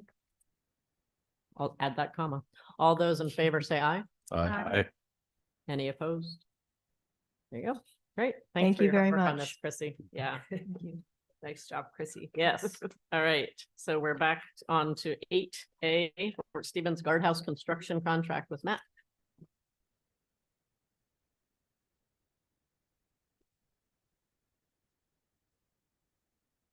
Chair Allen, Director Assumption, members of the commission, for the record, Matt Rippey with Oregon State Parks. I'm here today seeking approval for a contract with a not to exceed amount of $2.9 million for stabilization of the Fort Stevens Guardhouse, which is the only historic structure that we actually own, is an OPRD ownership at Fort Stevens. And this is one of our Go Bond projects that we've kind of discussed over the last year and a half. This was a project I was actually prepared to bring for approval in April. However, when we got the bids back, they were above $4.3 million. And while $50 million is an incredible and generous gift from the legislature, we have to be obviously a little bit careful with how that money is spent, more than a little bit careful. And so we went back and rescoped that project, and essentially what this price tag, the 2.9 not to exceed, would include is really stabilization of the building. So redoing the roof, redoing the exterior, reducing any water intrusion. I can't remember if we've toured that facility exactly, but you remember the basement, and it's on the north coast, so it's gonna have water intrusion. And so a lot of this work would be dedicated to reducing that as much as possible, and also including a climate control in the facility. So that, so rather than doing kind of a full interior and exterior restoration, this is sealing the weather envelope and providing some of that climate control inside. Are there any questions about this one? So what we lose? What was on the project before that went away? The piece that we're really removing is the interior, full restoration of the interior of that building. So again, this is just sealing and stabilizing that outdoor or the exterior weather envelope. And I think there, I mean, some stuff has already been going on because I was like at Fort Stevens looking through the fence Yes. at the We've been- guardhouse. yeah. And that was mostly just the design, like the effort to go in and figure out what needed to be done. Is that? Yes, Okay. yep. And so they've gone through, and I think they've done quite a bit of this since we've toured last year's. Yeah. Cleaned it out and really, yeah, getting everything out of the basement, a lot of the stuff out of the main floor of the building. Because the intent too is after this work is done, even though the inside won't be completely restored, we'll be able to do some tours and things like that in there, but in the current condition, that was not gonna be so an much. option. Yeah. Yeah. Okay. Thank you. Other questions or comments from anyone? Commissioner I Grassley. Move for approval of construction contract up to 2.9 million. All right. Do we have a second? Second. We have a second. Any further discussion? Just Yes, one, there you just a brief technical question. I appreciate this is the one historic structure we actually own. At Fort Stevens. At Fort Stevens. At Great Fort point. Stevens. And yet there are so many other historic structures around Fort Stevens. Yes. And just in a couple of sentences, can you summarize what's going on in terms of stabilization on those other properties and who are the lead partners or participants in that? We're not Yes, partnering with them. so And thank much, you for but- bringing that up, Commissioner Dewar.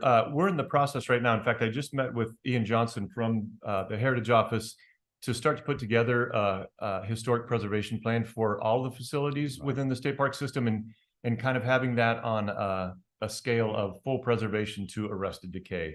Where those facilities, like some of the ones up at Fort Stevens that we don't own, where those are going to land on that, I don't know yet. Right. But one of the things that I think this plan is going to do is really engage us with those, with the federal owners of some of those facilities. So I know that doesn't 100% answer your question. No, but that's a perfectly good answer. Okay. Because it does open the door for those further conversations at Fort Stevens, because everything is in a state of fairly rapid decay there. Yes. Most of it's not our responsibility, but having those conversations will be important going forward. Yeah, thank you. Yeah. That ties beautiful though to the conversation we had yesterday around inventory and ownership and getting that list. So we'll just expand that to make sure that we have, because we're really focusing in on historical structures, trying to figure out how do we wrap our heads around this a little bit differently, because these price tags are. Yeah, absolutely. And a lot of those other structures are much bigger than this Yeah. one, Yes. and in much Yes. worse shape Yeah. in some cases. Yeah. Yeah. Yeah, very good. All right. Any further discussion? All right. All those in favor say aye. Any Thank you. opposed? That's all right. I was going Al, aye. that's all right. I always had to go.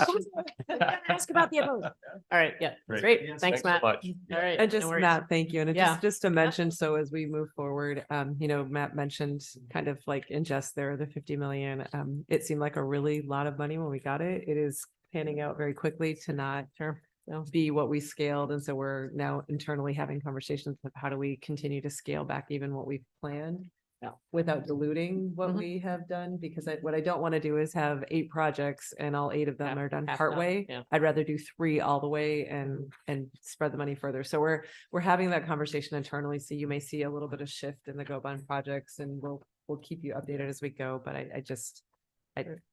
the dilution doesn't feel like the right. Do we need to go? Do we have permission to do that with Go Bonds, just to reallocate? We're playing around with it a little bit now. There may be some funds that we've already expended on planning and just kind of some of the initial work that we Yeah. may have to repay with our FIP funds. But it's But we- nominal we compared to what. can- But we can readjust where we're Totally. investing. Yes, yeah. And even with, just to tie onto that a little bit, further, we're supplementing out of our normal kind of maintenance fund upwards of $5 to $7 million of biennium just to make up that 30% or so increase that we're seeing in cost. It's But been an it's eye opener high. for sure. Yeah. Play the lottery. They will. Yeah. All right. Right. Are you able to use some of that for planning? Or was it really that the legislature wanted it as Well, you final can use products? it for Because planning, but if the project isn't going to be the end project, yeah, Yeah, I just it covers the the challenge I've seen with capital projects, sometimes you don't really know what it costs or what's Until you possible get until you into go it. further. And Yes, sometimes having absolutely. capital dollars to do that, while it might not end in an immediate like project, full longer. project, it gets you further and gets more information, which is a good investment. But if there's some very clear language in this geo bonds, then yeah, otherwise I think it's great that you're looking at 8 projects, moving those forward thoughtfully, and then in the end, yeah, maybe there's only 3 that go to full construction completion, ribbon cutting type things or updates, but you have maybe 5 other projects that are now closer to 30 or 60% because you use some of this money wisely, just for better information that could still that still goes towards a capital asset. Exactly. You all know all Great this. point, I'm supporting you. No, that's exactly where we're at with a couple of these that Lisa referred to, where we're at a little over the 30%.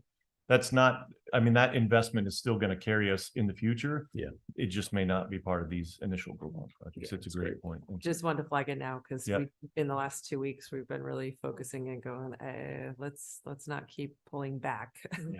Let's go really good with what we can. And The numbers from our project managers for the increases is anywhere between 20 and 200%, depending on what we're talking about. So it's it really is, it's quite eye opening for sure. Great.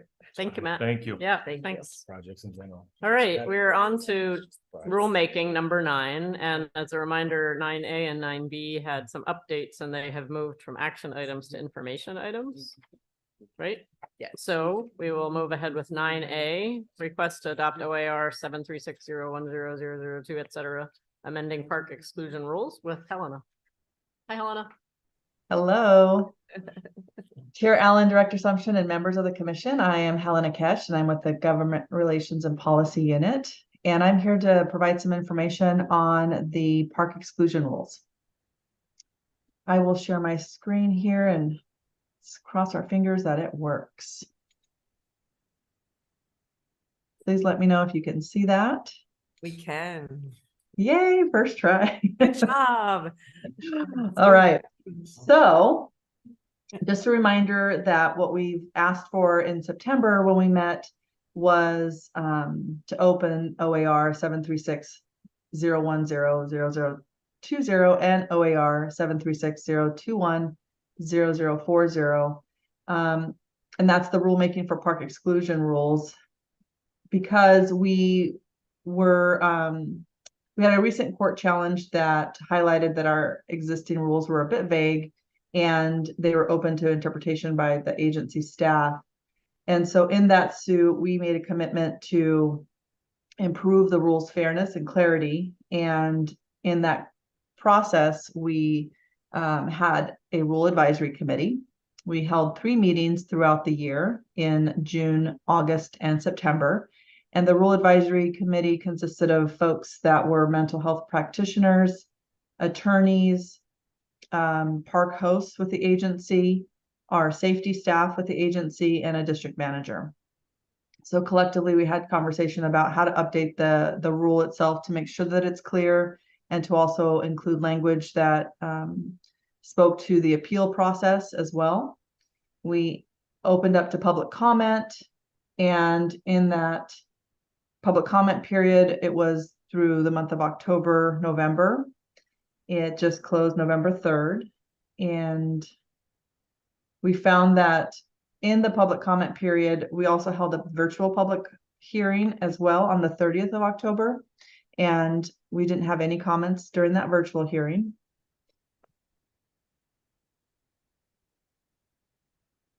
And so again, just a reminder, what will be amended in this open rulemaking process is just strengthening the language around the exclusion rule and the appeal process.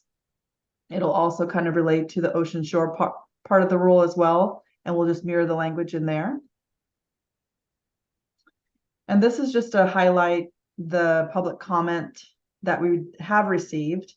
And most of the public comments were in support of our efforts to strengthen the language. And there were just a couple that opposed exclusions altogether. And there was quite a handful that were concerned about the implementation and basically about the decision-making process that enforcement staff had in the exclusion itself.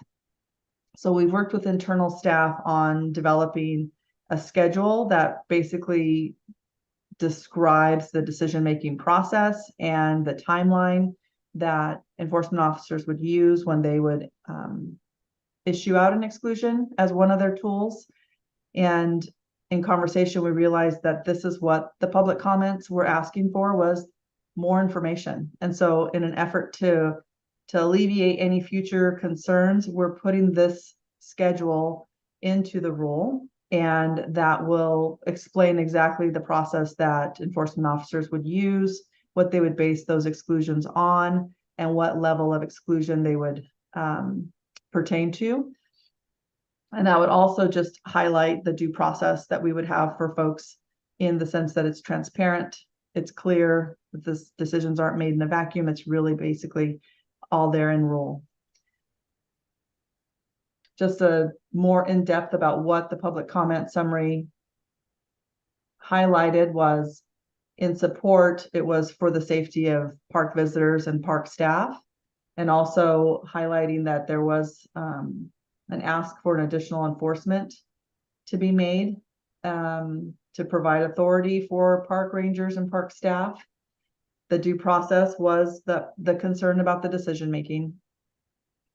And then those that opposed it, it was about individual rights. And there were some other entries. So just kind of a high level overview of what we've heard so far. So based on that, we just decided to update the rule, include the schedule of information, and open this back up to public comment for the month of end of November to December. So we'll open it back up for another 30 days.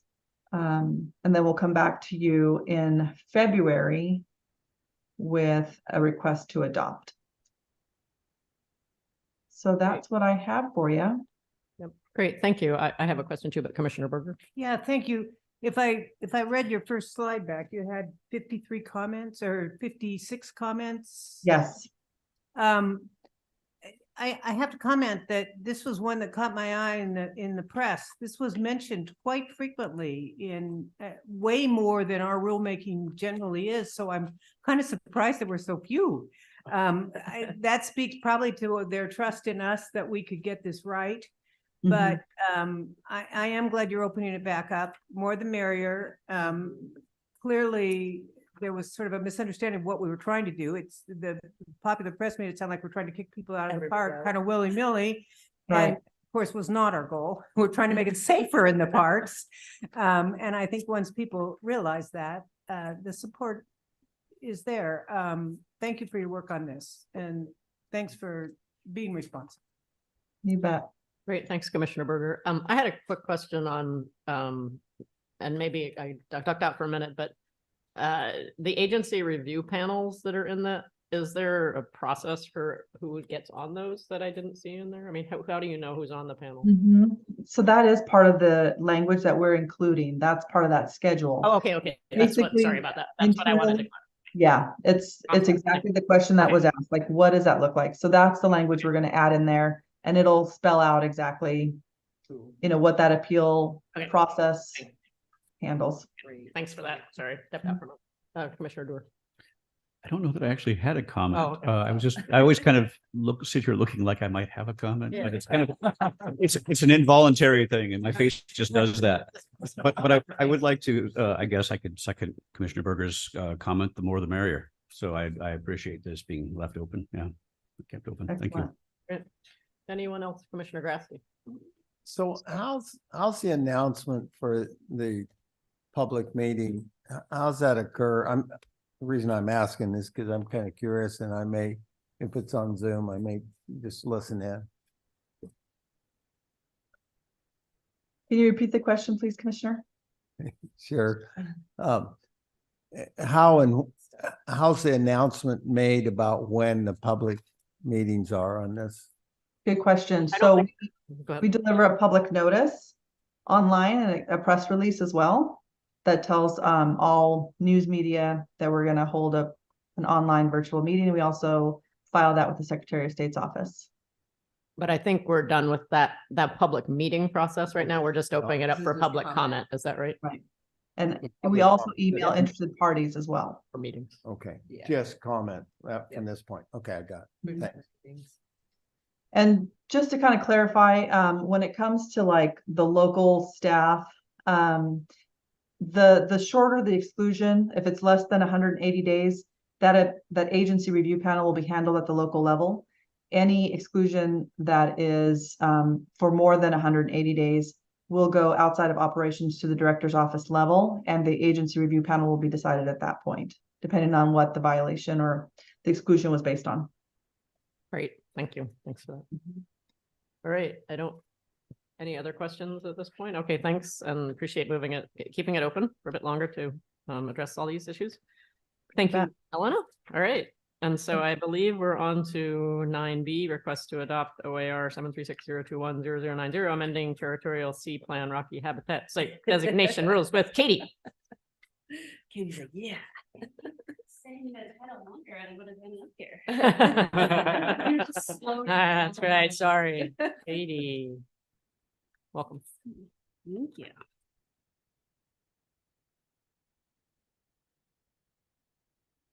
Are the presentations up here if I sent them, or do I need to put it on my PowerPoint? Oh, maybe.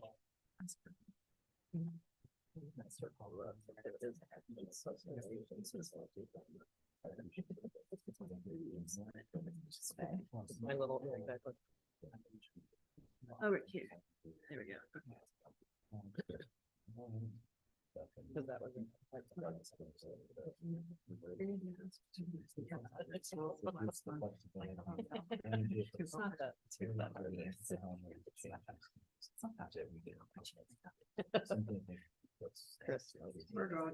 He's my go-to guy. Okay, so Chair Allen's, Director Assumption, members of the Commission, Katie Guthier here with agenda item 8. Well, it's got the wrong thing, but on 9B. We'll do 9C. Hopefully this is the right. No, this is the wrong one. This is the wrong. That's from September. Yeah, this is the whole wrong folder.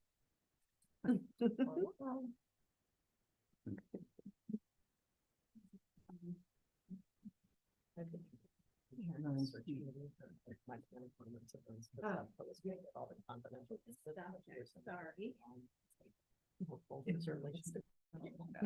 It's an HR. There it is.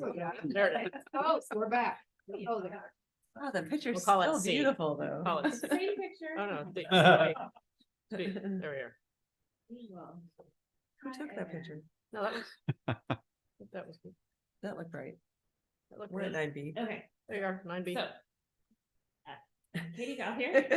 Okay, try again. 9B, amending the territorial site plan for the Rocky Habitat site designation. We did move this to an information item. We received one public comment. So we're just updating you. The one public comment did ask to make a number of changes that the agency is comfortable making, but feel that we need to get additional tribal consultation and additional opportunity for public comment before moving ahead with many of those changes. So we're gonna hold off on asking for any adoption until February to offer time. Talking to Mike, would you? Oh, sorry. We are proposing this as an information item only to allow for additional tribal consultation based on requested changes during the public comment phase. That there were, we received one public comment from the Coquille on behalf of the Coquille Indian tribe. They requested some changes to the tribal members that are included in tribal traditional use collection, and a few minor changes that we're comfortable making, but want to ensure additional opportunity for tribal consultation with the other federally recognized tribes before moving forward with asking for your adoption.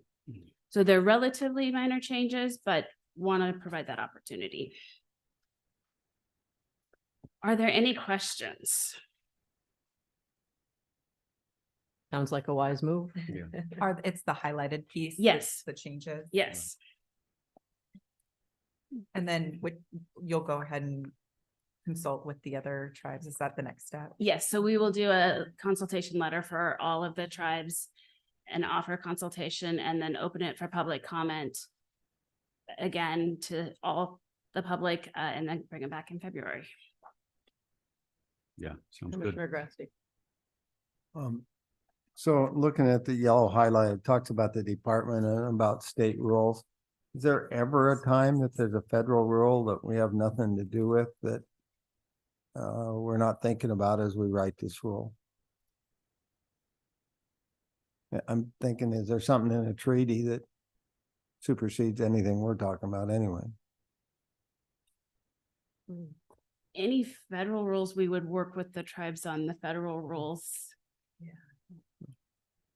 So yeah, I would defer to our attorney. This is my Commissioner Doer. I have a question face, but I'm not prepared to answer it. You know, in the territorial sea plan that this is intended to implement, it does recognize treaty rights. So I think at a higher level this has been implemented, but I will double check that because we now have the luxury of time for me to look into your question. Yeah. And then I was curious about the asking for tribal enrollment identification. I was on a beach last night and there was quite a few people collecting natural things that I'm pretty sure weren't tribal members. I'm being a little flippant, but picking up how broad is this? Picking up agates off the beach, you know? We already have rules for the number of agates you can collect. So that and we didn't exceed one. No, it's 1 gallon. That's all right. I only have one, so I Yeah. think I'm okay. If you Or can you're get a fine. gallon, you're good. But yeah, right. we have some specific rules for everyone Good to know. for recreation purposes, not commercial. Ah, Thanks. Do we have commercial license? Not for most collections, no. Any. Great, good question, Commissioner Grassley. All right, any other questions for Christine? Again, sounds like a good idea and a good process, so thanks for that. Yeah, very good. So if not, I think we're on to 9C, which is the ATV class definitions, amending ATV class definitions. Is that Lisa's assumption in it? The ATV picture. Probably. There it is. There it is. No, actually, It's not me. it is not you. This is Michelle Scalise, That's even cooler. Yeah. When the ATV, if you were to join the ATV advisory committee, they do a annual trip to examine some of their properties or some of their grant funds.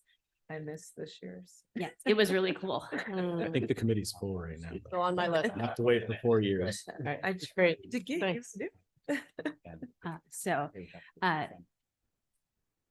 Chair Allen, Director Mhm. Assumption, here with Katie Gauthier here with agenda item 9C. This one is a request for action.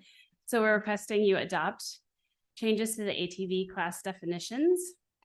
As you will remember, we opened this rule in September, came to you, Senate Bill 889 changed the class 1 and class 4 definitions for ATVs.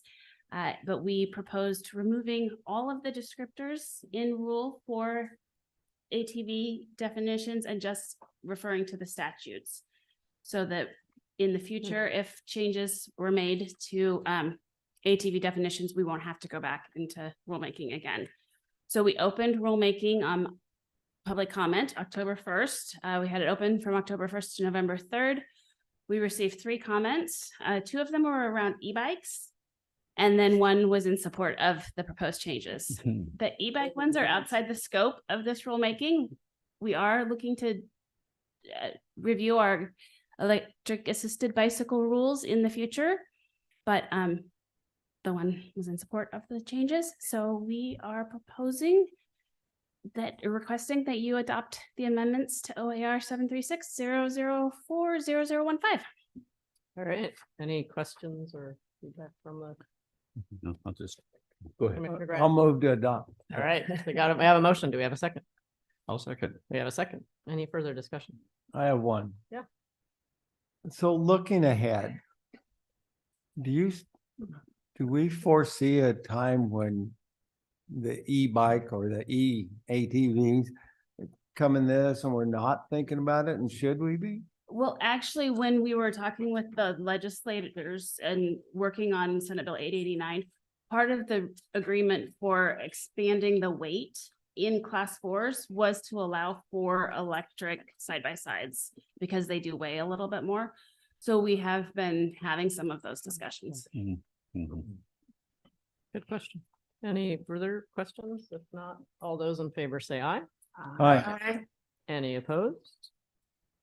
All right, then, you have your new approach to ATV thing. So I think the rest are reports. We do have the commission planning calendar, and I believe you're checking with some of the proposed new commissioners to ensure that these dates work okay. Yes, so it's at that awkward point of the meeting. So you guys have already said these dates work for you, correct? There's no changes from that time period? Okay. Back here, yeah. And I want to make sure staff get them too, because I think I was just chatting with folks yesterday and some of these might not all be on staff calendars. So I'm just pointing that out. Just as a remark. They should all have Okay. them. We have a, Yeah. a calendar that you saw what it looked like yesterday. They will need to figure out how to manage that. Okay. Okay, so yeah, and February is going to be virtual. We talked about that last time, just to remind you all that we're going to do that. It seems like every February somebody is traveling and there's some snow, ice, some event. And so we just thought maybe that would be a good time to do one virtually. Some of us will be at the Salem office. So if folks actually want to come in the office and be there with us, you're welcome. I don't know that it'd be a great tour because there's usually not a lot of people at the Capitol either.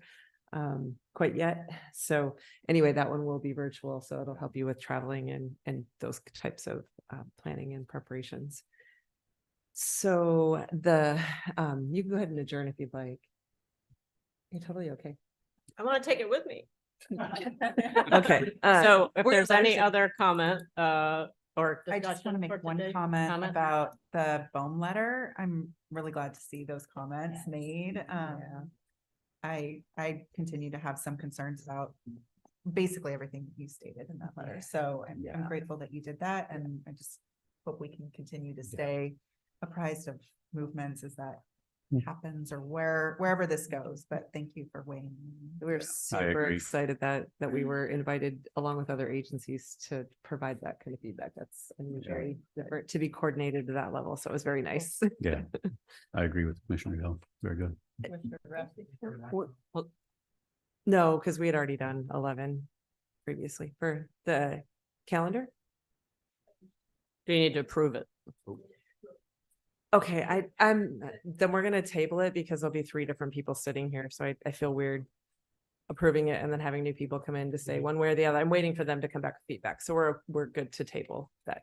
Commissioner Grassley. So because I'm lazy and technology challenged at times, would it be possible to send out a meeting invite on all these dates to us? Because I Sure. can drop those down in a second onto my calendar as opposed to. Yep, Yeah. we could just put a hold on the calendar and send it that way. Yeah. Well, it may not have all the details, but at least it would give you the date. Exactly. If you can Okay. hold it, Yep. that's a good idea. We can certainly do that. Cool, thank you. Yeah. All right, well, before I adjourn and ask for a motion to adjourn, I just want to say it's been a joy and an honor to be on the commission. Thank you very much. I was just thinking we Can I entertain a motion? we can stop the recording. Motion to adjourn and then we'll. I move we adjourn. All right, there's a motion. There's a second. Yes, second. All those, any further discussion? All those in favor say aye. Aye. Any opposed? Me? No, just kidding. I'm not. All right, then. There you go. Cheers. There you go.